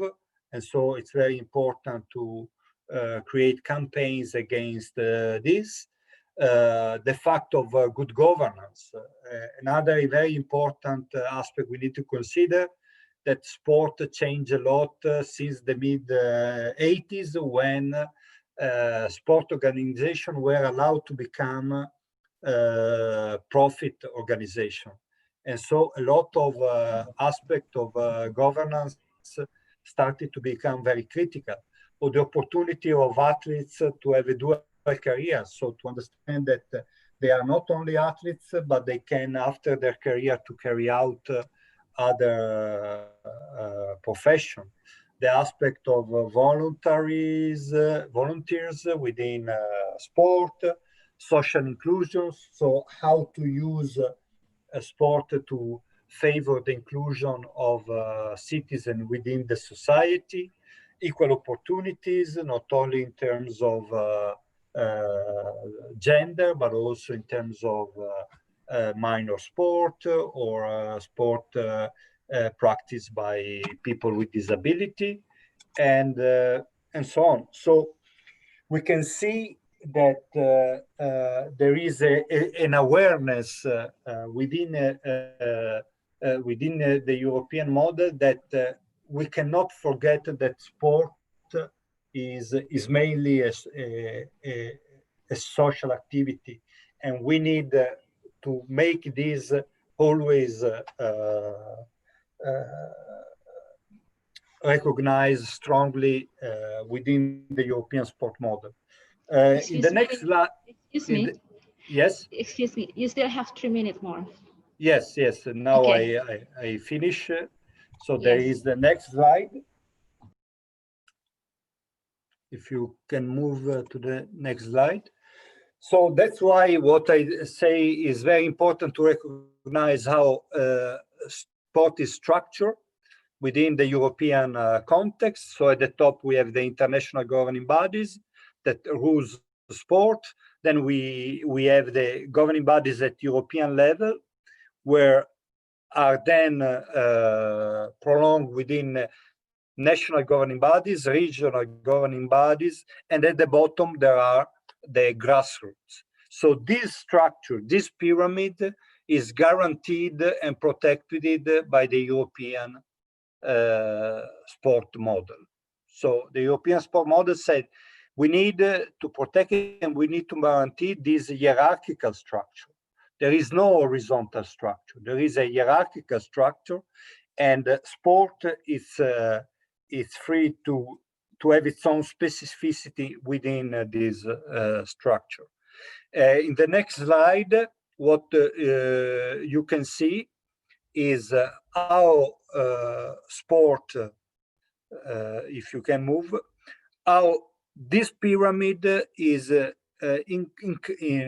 in structure around what? Around all different economic activity that can fund sport within Europe. So we have the pyramid, and around the pyramid, what do we have? We have the media dimension, the sponsor dimension linked to lotteries and gambling. We have also the public sector, and how at the bottom sport participation is connected with all these stakeholders in terms of products that they can consume when they practice sport, and in terms of infrastructure. So there is these graphs that makes you aware how the system of sport in Europe is funded. Then the last slide, I want to sum up how all this system then is viewed from an organizational point of view when it comes to sports leagues. So we have from one side the European model, from the other side the American model. So we see that the objectives are different. One is made on profit base, the other is made mainly on utility. When we talk about utilities, that the sporting results are predominant compared to the economic results. Then we have a structure of the league that one is called open. The European open means that there is no invitation to be part of this league. Leagues goes from the top leagues to the bottom leagues, and they are open because everybody can compete as long as they show at which level they can compete. So this means that because it's open, there is a large number of clubs instead of a limited number of clubs that are not called clubs in America, are called franchise.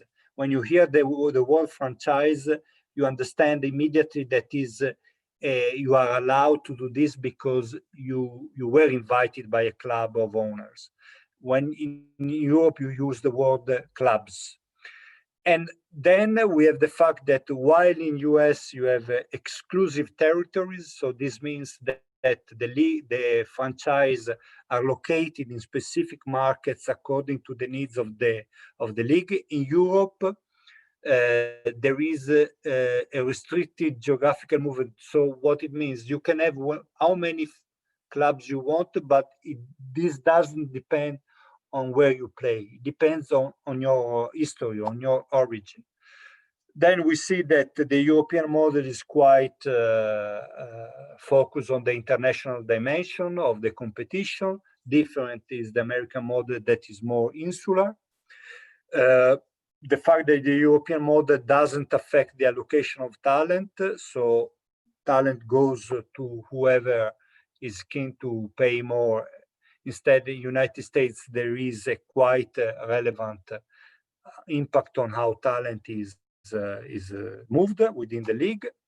The market of players in the European model is open. Instead, the United States is highly regulated because, as we have seen, talent is allocated according to the regulation of the league. In European model, we don't have roster limits, so usually squads are not limited. United States, yes, because there is a system to contain and limit the cost.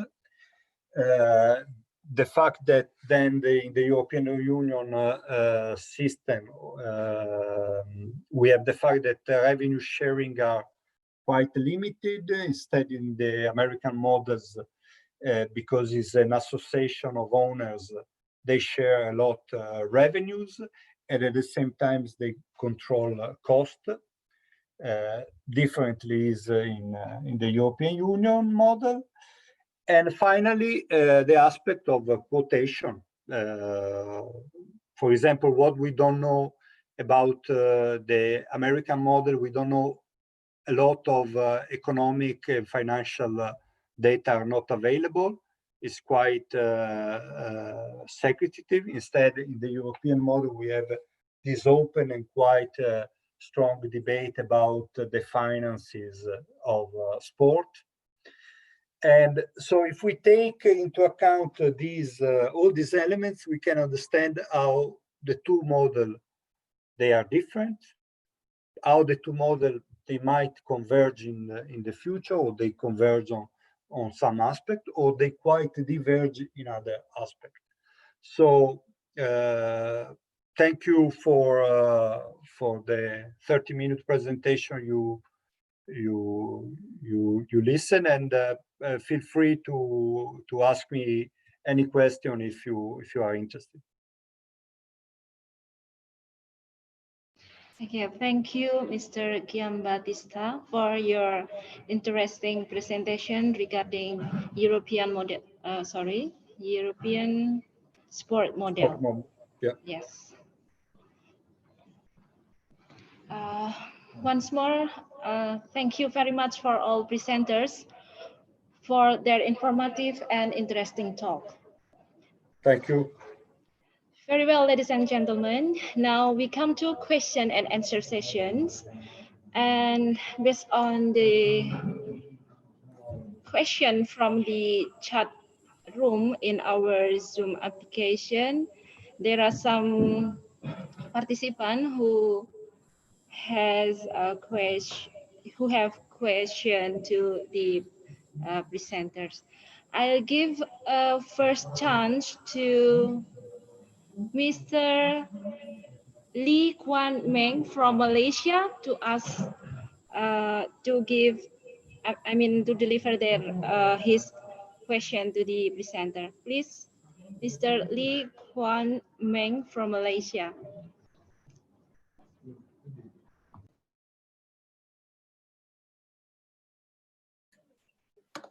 Hello. Okay. I'm calling from Malaysia, so we are neighbors to Indonesia. So my question is, I'm not sure to which of the speakers is, when you want to commercialize sport, you have to sell the sport, right? So the question is, to sell the sport, which do you prioritize, the human, social, cultural values to attract people first, or you focus straight on the professional and the economic value of sports? Excuse me, your question delivered to this presenter. It can be either one of the French or the American or the British presenter. Okay, okay. Thank you, Mr. Lee. Yeah. Maybe Mr. John and Mr. Giambastista, you can answer the question from our first participant questions.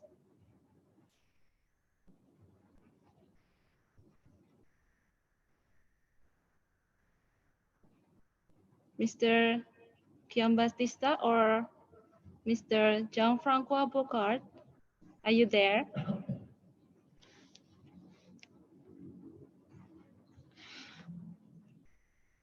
Yes, here I am. Yeah.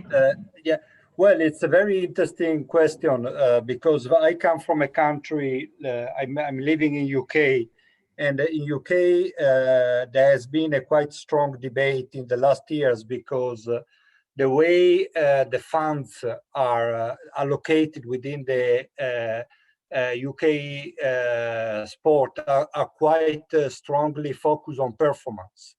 So they started to use a so-called Australian model, where funds were allocated to sport governing bodies in terms of results in the international competition.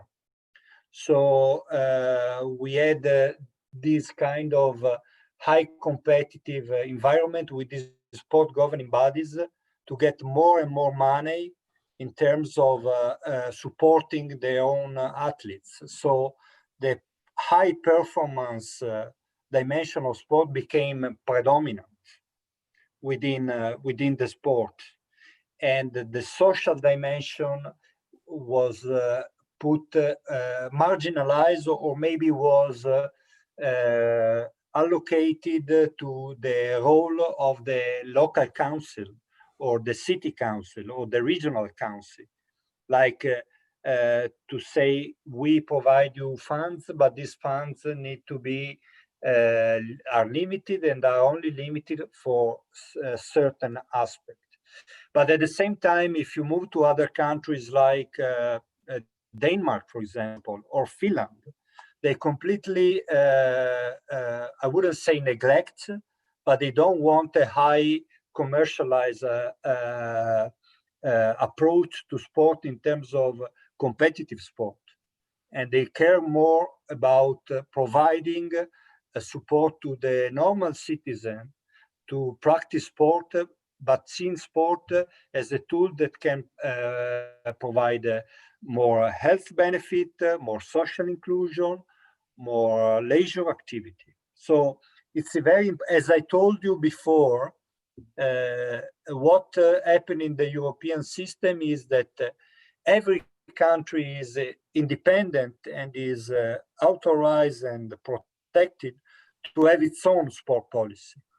And so the way you commercialize sport, it's quite different. And I think Jean-Francois comes, that is French, comes from a country where this attitude is quite emphasized. They have their own way of deal with what is commercial sport and what is non-commercial sport. So I think you can enlarge this even to the American approach. Okay, thank Yeah, you. thank you for the question, Mr. Lee. I'm going to talk first about the States and then maybe give you some perspective from France. What is important to understand is it's good to commercialize your sport like they do in the US. Because it makes the country more famous. You talk a lot about the US, etc., etc. But at the same time, the NBA and the NFL and the MLB is just the top of the iceberg.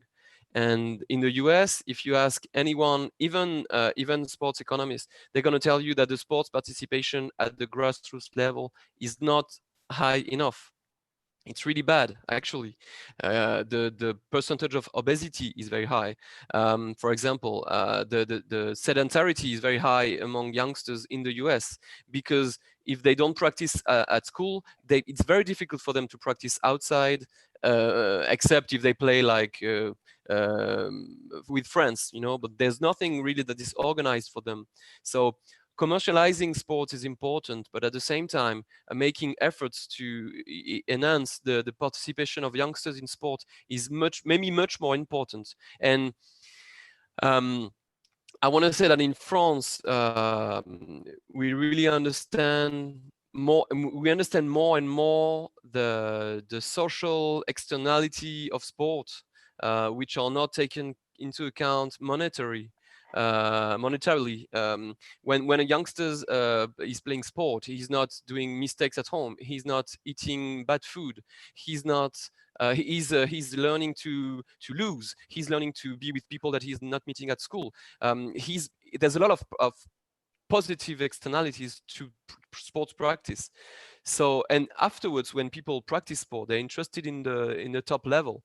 But putting on the money on the top level is not a good idea, if you ask me, as a friend, as an economist, and and because it's very difficult to create something that is working from scratch. You know, you're not going to create a league that is working from scratch. You need to attract people. You need to have fans that likes the sport. So yeah, the question is very interesting. There's no easy answers.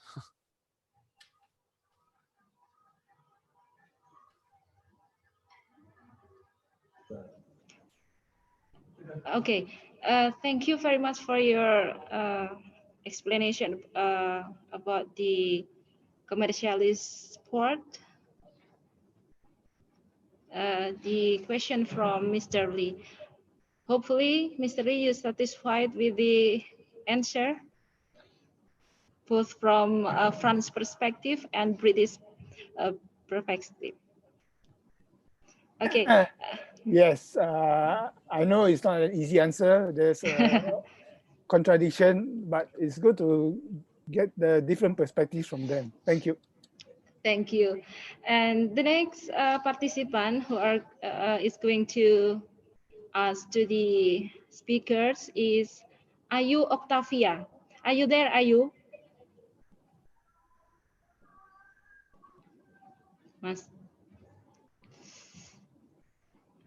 Miss Ayu Octavia? Yes, I'm here. Yeah. Please deliver your question, tell your name, and I cannot start my video because I'm not wearing my hijab. Sorry. That's fine. That's fine. Okay. I already texted in the chat because the Mr. First, the moderator is you or the presenter said that we can write in the chat. Okay. I'll check. Okay. Or maybe I'll give you a chance to directly ask to this presenter. Okay, wait. Sorry. I think it's okay. It's the first for Mr. Ronnie because he explained about Pencaksilat Festival,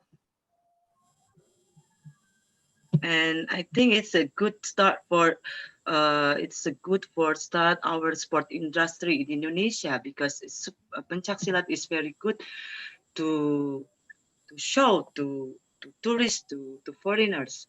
I know some people is in Ornas before, they put like a Pencaksilat show for the ceremony, and it's very good, and it's a big applause and standing applause for so many people for from other country. I remember maybe about before Asian Games. Is that held every year or just occasionally for festival Pencaksilat? You have that schedule for the Pencaksilat festival, sir, Mr. Rodi? Mr. Ronnie, will you answer directly right now? Mr. Ronnie? Okay. Maybe I could speak in Indonesia, Miss Febri. Hello, Mr. Roni. Okay. Mr. Roni, Pencaksilat Festival itu diadakan setiap tahun atau hanya untuk spesial khusus saja? Maksudnya untuk spesial request mungkin dari opening ceremony atau apa? Ataukah itu diadakan setiap tahun di Indonesia atau di kota mana yang setiap tahun bisa mengadakan festival yang tadi seperti di video yang Pak Roni sudah sampaikan tadi? Halo. Halo. Yeah. Hello. Mr. Roni, are Sorry. you there? Mr. Roni, are you there? Halo. The signal. Hurry. Hello. Halo. Ya. Okay. Mrs. Ayu. Yes. Thank you for your question. Okay. I hope you are a pesilat too. You can call me pendekar. I call you. I don't think so, but I have a lot of friends pendekar too in here. Thank you. Okay. Yes, I will inform you about the Pencaksilat International Festival Pencaksilat. Yes. The International Festival Pencaksilat is held by Persilat every 3 years. The last time in Jakarta, 2019, and next time in Malaysia and Kuala Lumpur, maybe 2021. I remember after in Jakarta, in Bali, same time, what competition pencaksilat and what festival pencaksilat. There's very many country come to Bali, and it is good for our economic impact there. More than 50 countries goes to Bali. And next, maybe because the schedule in Malaysia, the impact in this event is in Malaysia. But in every province, we have a schedule about the International Pencaksilat Festival. The first in international event in West Sumatra in Padang. Oh, this every 2 year in Padang. So many country come participate and many pesilat come to Indonesia. And so the second is Pencaksilat Festival in West Java, which annually holds region, national and international Pencaksilat Festival. And special event in Pencaksilat activity is I will to show you about the video, short video, the international Pencaksilat camp in West Java, Pangalengan. Maybe you can show this video.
That is special for us. Many tourists from abroad who likes Pencaksilat came and practice in Indonesia for some time. They live in place and practice Pencaksilat. Not only practice Pencaksilat, but they also enjoy the natural beauty and friendly Pencaksilat community. Yes, that is give the impact, economic impact, for the West Java province. I think it's very good. Good idea for the event, Pencaksilat event in Indonesia. Maybe will be held anytime, every year, every month, maybe. Oh, that's a great idea. In fact, You can try in Solo. Solo is also a good city. Yeah. There, Very good. I will try because Yes. Solo is the first time for pencak silat meeting founder IPSI in Solo. Maybe Mr. Wang Sonegoro, first president IPSI president. Yes. Yeah. Also, he also can call Mr. Wisnutama too. So your Yeah. pariwisata is Okay. very good, right? Okay. Thank you very I know. much. Yeah. Thank you very much for the answer, Mr. Ronnie. And Miss Ayu Octavia also has a question to Mr. John, Mr. Yeah. Bogart. Yeah. Will you ask directly, or I will read your question Okay. here? You get my note, right? Okay. Yes. You can Okay. tell him. Yeah. Mr. John, uh, this one is a question from Miss Ayu. You said that student athletes only play in school or university themselves. They didn't go to sport club in the same time. Did the student go by themselves or parents do that? Or the clubs will do talent scouting in school or university for recruitment? And also, what is the best system you advise to us in Indonesia to get the best athlete? Thank you for the question. I would say that if the parents don't do anything to have their kids practice sport, they practice sport only at school and with friends in the street. The private clubs are really expensive. It's very difficult to get in. There's a co-optation part that is very harsh. You need to be like a Catholic, you need to be Muslim, you need to be Baptist, you need to be part of this social class to this social class, etc., etc. You need to know somebody to get in. So the clubs are not the answer in the US for sports participation, and I'm not sure that they really try to recruit athletes. They really expect their own members to get new members just by asking friends, colleagues, and stuff. But clubs don't want to become too big because they don't want to create big competitions. They cannot really compete with the university and the high school system. So they live with like in a bubble. They make money because all the clubs are also revenue driven. But there's no really like um, it exists in some areas in the States because the States is such a big country. There's not one federal rule, but it exists in really distinct areas that clubs can be powerful, but it's not something that is important. What I would advise is to have private clubs, like clubs separated from school, because it's good during the weekends, it's good during the evenings. But it's in France, that's what we do, and it's good because you can practice, you meet people from another class, another school. So it's good because maybe in your school there's you stay with the same kind of social class, and when you practice a sport in a club, you meet different people. But at the same time, in France, for example, we don't practice sport enough at school. We just have 2 or 3 hours a week. It's not enough. So I think both are very important. Do whatever you can to enhance the participation at school, but at the same time, public funding is important to support clubs at the local level, the organization of competitions, the training of coaches, of educators is very important because it's not enough to build a club. You need to educate the kids. You need to train them. They need to be good at sport, but they need to be educated through sport. So those are the two sides of what I would suggest would be the best idea. Okay, thank you. Thank you for your suggestion. I think, do you agree with that, Miss Ayu Octavia? Or maybe we can do collaboration research on that area, Mr. John. I would love to do that, Miss Febri. Yeah. Okay, thank you. The last question for this sorry. The last question for the first session, I'll give the chance to Mr. Fathul Imran from Tunas Pembangunan University.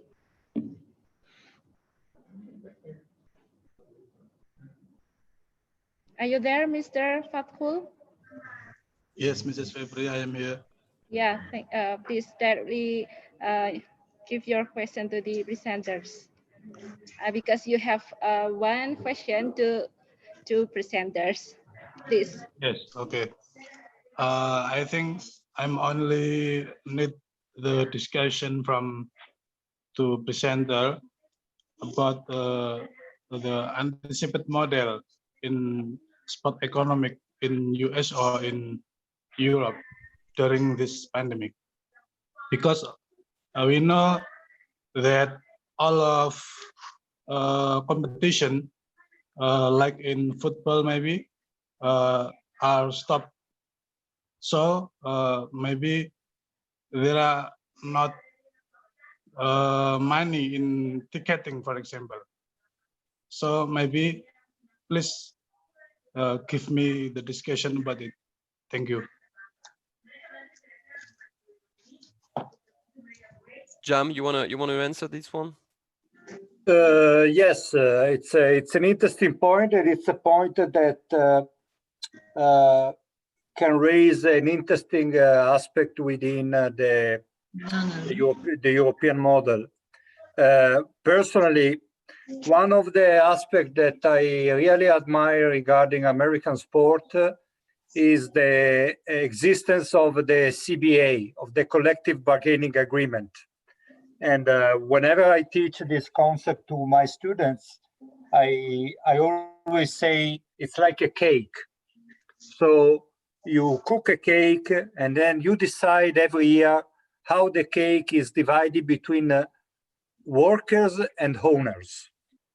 And in a crisis like this, that is a crisis from the fact that you cannot you can practice sport, but you cannot sell sport. This means that you have less revenue.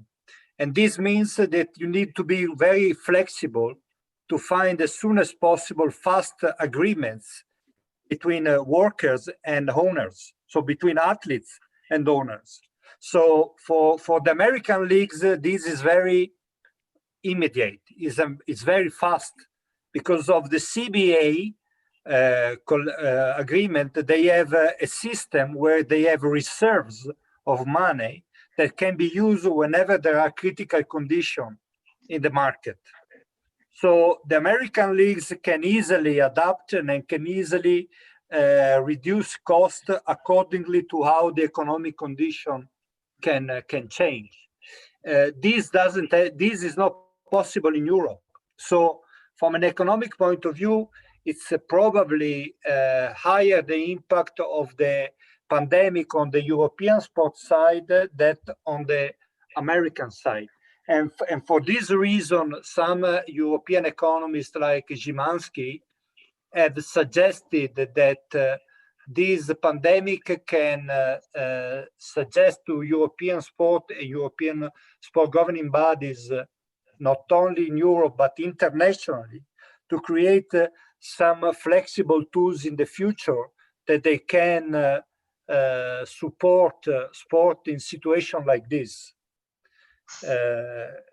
And I do believe that American sports are more ready to face this sort of critical condition that we have at the moment, because of their flexible structure and the fact that this structure is also lighter compared to the European model.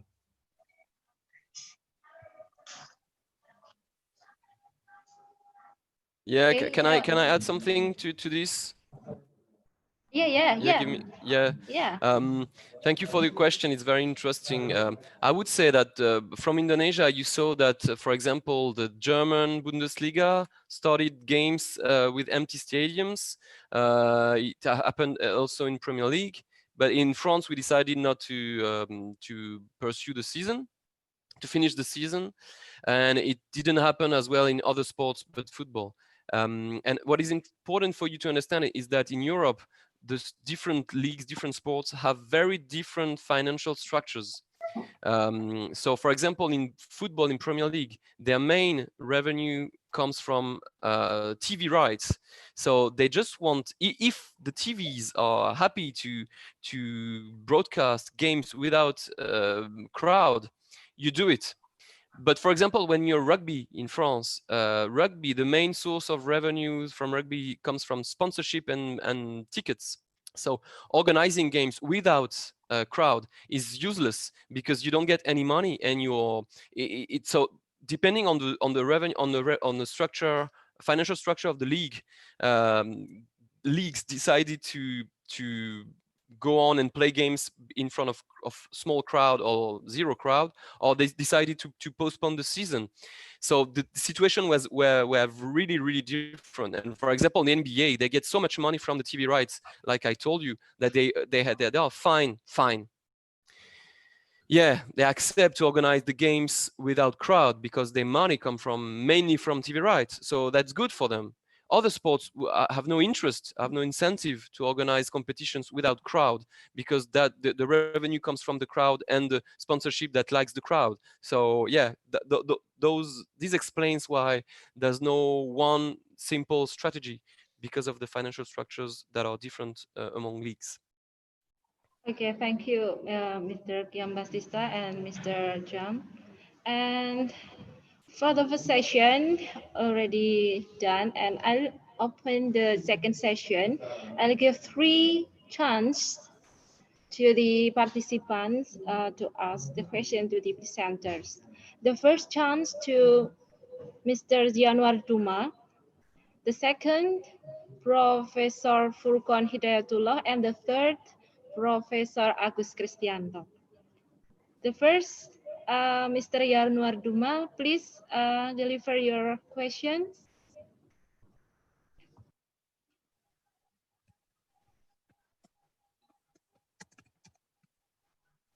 Januar Duma, Mr. Januar Duma, are you there? Yeah, hello. Yeah, please Okay. send your question. Thank you so much, Mrs. Fabry. I have 2 questions from the economic sector in sport, especially for the first. I want to ask about if the engagement. This is for the European experts. Yeah. For the engagement for the customers, consumer, I think is just a little, not as much as before. I think that, like the spectators, like the question before, like the ticket, the support only, I think, the TV right and the sponsorship. I think, how about, is that possible to grow the business in sport in this pandemic? And in the non-professional sectors, I think, like in the second league or in the second grade of the competition, how to make sure to the sponsorship or TV right when we need the support in this condition. Okay, and the next question from Mr. Pendekar Roni Saifullah. Long time ago, how to start the sport business in a traditional sport like pencaksilat, like you did before. Is that better to making a competition or a festival like you show in your presentation? Thank you, Mr. Januar Duma. Maybe Mr. Giambattista will answer the question first. Yes, I do believe that for some minor leagues and minor sports, it's very difficult to pretend to have solutions. In my opinion, we can only coexist with what is happening. And to coexist, it means that we need to accept that there will be severe impacts on on the activity of some clubs. For example, it's not a European case, but it's an American case. Some university competition in American football has been canceled. And we are talking about American football at college level. That is a huge, huge industry in the United States. They have decided for this year not to compete. So if we take this decision made at that level, we cannot be surprised that in Europe, at some level, for some minor sports, I wouldn't say that we need to cancel, but the economic dimension will be highly, highly affected. And saying that there is a solution is a big lie, in my opinion. I am very concerned when I read here on the UK newspaper that fans has to go back to attend sports. Yes, I wish and I would, but in this case, in my opinion, we need to put aside not only the health of the viewers, but the health of the athlete. And the main aim probably is allowing athletes to compete and put on the secondary level, unfortunately, the fan side, and support fan as much as we can with technology and with different sort of engagement.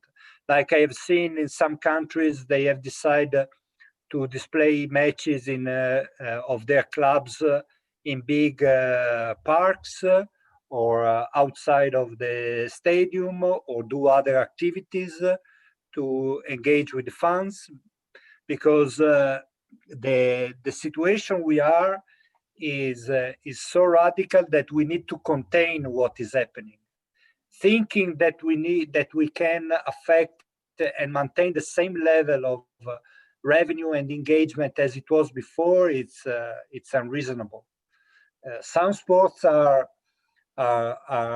lucky because they are more, let's say, media set up.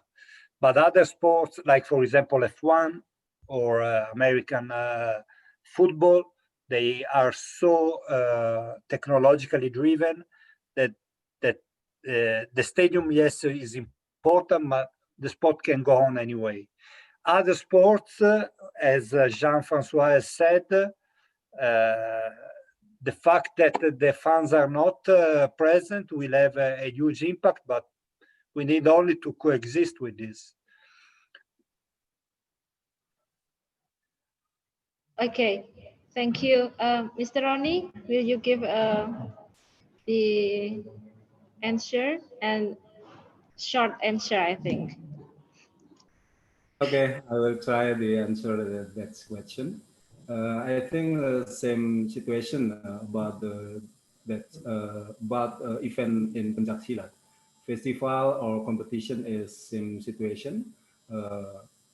Both of event need equipment, need preparation, need collaborate with media, need purpose for the goal setting and anything. I think as two event in Pencaksilat, competition and festival is same destination, yeah, same purpose.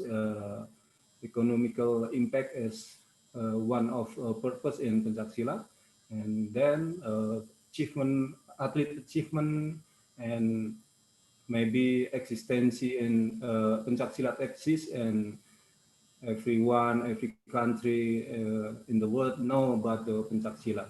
I think it's same situation about the two event in Pencaksilat, competition and festival. Thank you. Thank you, Mr. Ronnie. Hopefully, Mr. Yanuar satisfied with all the answer. And the next question, Prof. Rukon. Okay, thank you. Yes, thank you. I introduce myself. My name is Furkon. I'm from Faculty of Sport Science, 11 Maret University. My question to Mr. Ronnie, as we know, Mr. Ronnie have many experiences as athlete, but pencak. So I will ask about your opinion, how to develop pencak in order to go international or become international level. Please explanation. Thank you. Mr. Ronnie? Okay, thank you, Mr. Furqan, for the question. I will try the answer. The first step, standardization of equipment, technique, competition rule, and match management must be the result of research in pencaksilat involving sports science. The task of organization and university is to cooperate and conduct research so that pencaksilat is more professional and international standard. We must build cooperation between organization, the Ministry of Youth and Sport, the Ministry of Foreign Affairs, the Ministry of Educational and Culture, universities, sponsor maybe, pencaksilat federation from other countries to make program scheme and strategies for implementing and program and evaluation. The keyword is communication, coordination, action, and evaluation. I think that is my answer. Thank you. Okay, thank you, Mr. Ronnie. And the last question goes to Prof. Agus Grace. Are you there? Prof. Agus?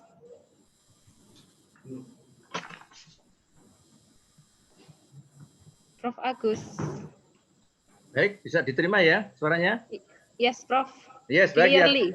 Yes, thanks Mrs. Febriani for the time given to me. My name is Agus Kristianto from Indonesia, from Faculty of Sports Science, like Mr. Furqan. I have one simple question for you, Dr. Jean-Francois and Dr. Rossi. Good morning, Dr. Francois and Dr. Rossi. Francois Mitterrand is one of the most popular prime minister from France. Okay, one of the most important things about sport commercialization is e-commerce. Even e-commerce becomes primary choice, everybody around the world. Especially in the disruption and pandemic COVID-19. I'd like you to explain to me about best practice of implementation of e-commerce in your country. Thank you.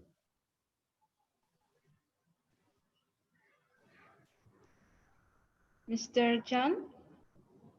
Yeah, thank you very much for the question. It's a very difficult question, to be honest, because of course the clubs, the leagues are improving their digital utilization, the utilization of digitalization. But I would say that it's brand new. There were I don't know any league in Europe that was very pioneering the thing. Now they're using it. Of course, they are collecting more and more data on their fans.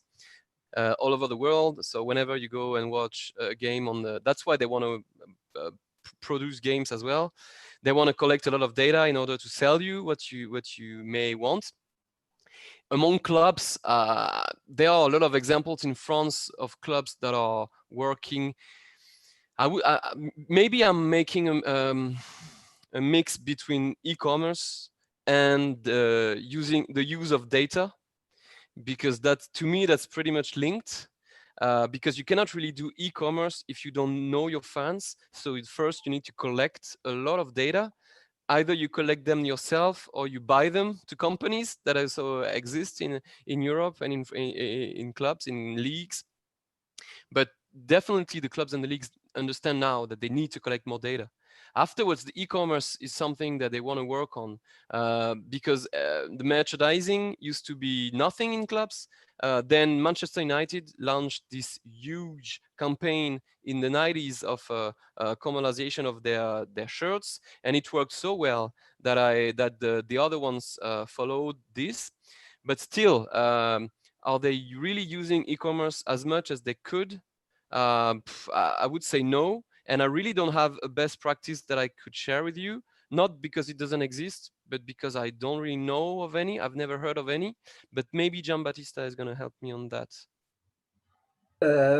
Yes, for example, just to make you some example, we can start to think even that e-commerce can be how the matches are sold now. I read last week that PAOK Salonico is now allowing its own fan to buy and see the matches of the club on their own platform. Yesterday, the Italian league has decided to create a company to sell and produce and broadcast its own football match in the future, try to become an independent media provider. Here in UK, because of the COVID, they have decided that all the football matches that they will start from this week until I think the end of the month and probably in October, they will be broadcasted for free to everybody. Because of the situation and the radical conditions, they are afraid that people go to the pub and they gather together and they can create surges. And because they have limited the gatherings to 6 people now, they have decided to allow the media to broadcast for free the matches to allow fans to not to lose the spectacle.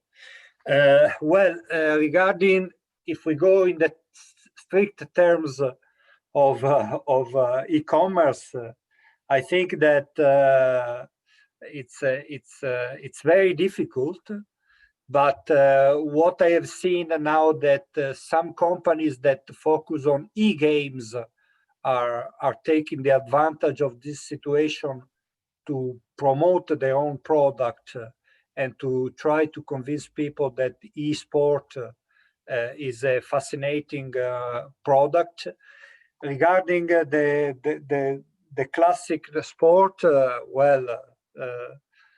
it has a huge impact because if we are used to go to tournaments, to go to events, to buy products that characterize that events, or that you want to go to the stadium to buy the merchandising, to buy the experience, to buy everything from the car parking to the top seats and all the amenities related,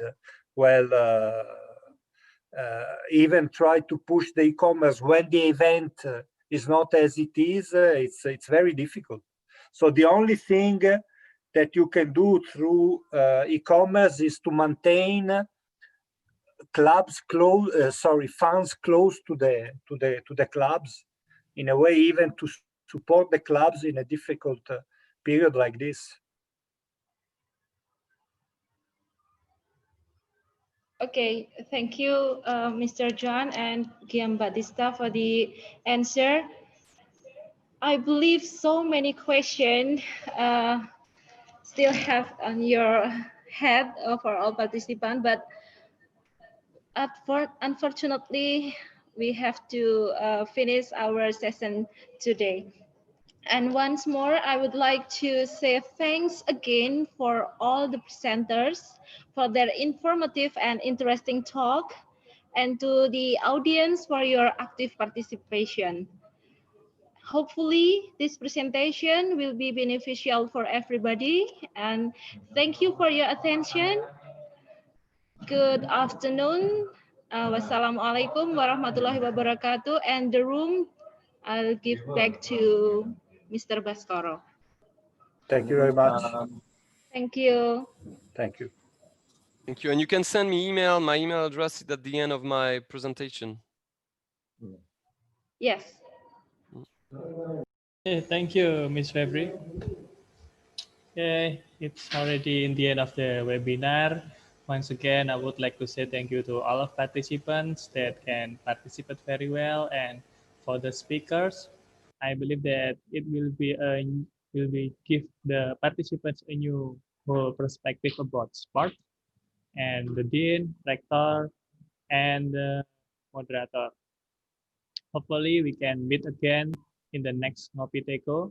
Maybe soon we will inform you via our Instagram and website. You can check it like regularly. So, wassalamualaikum warahmatullahi wabarakatuh. Waalaikumsalam. Thank you. Thank you so much, Terima speakers, kasih semuanya. participants, Thank you. committee, Thank you. and all of Thank you. you. Okay, I will end the room immediately. Thank you. Thank you.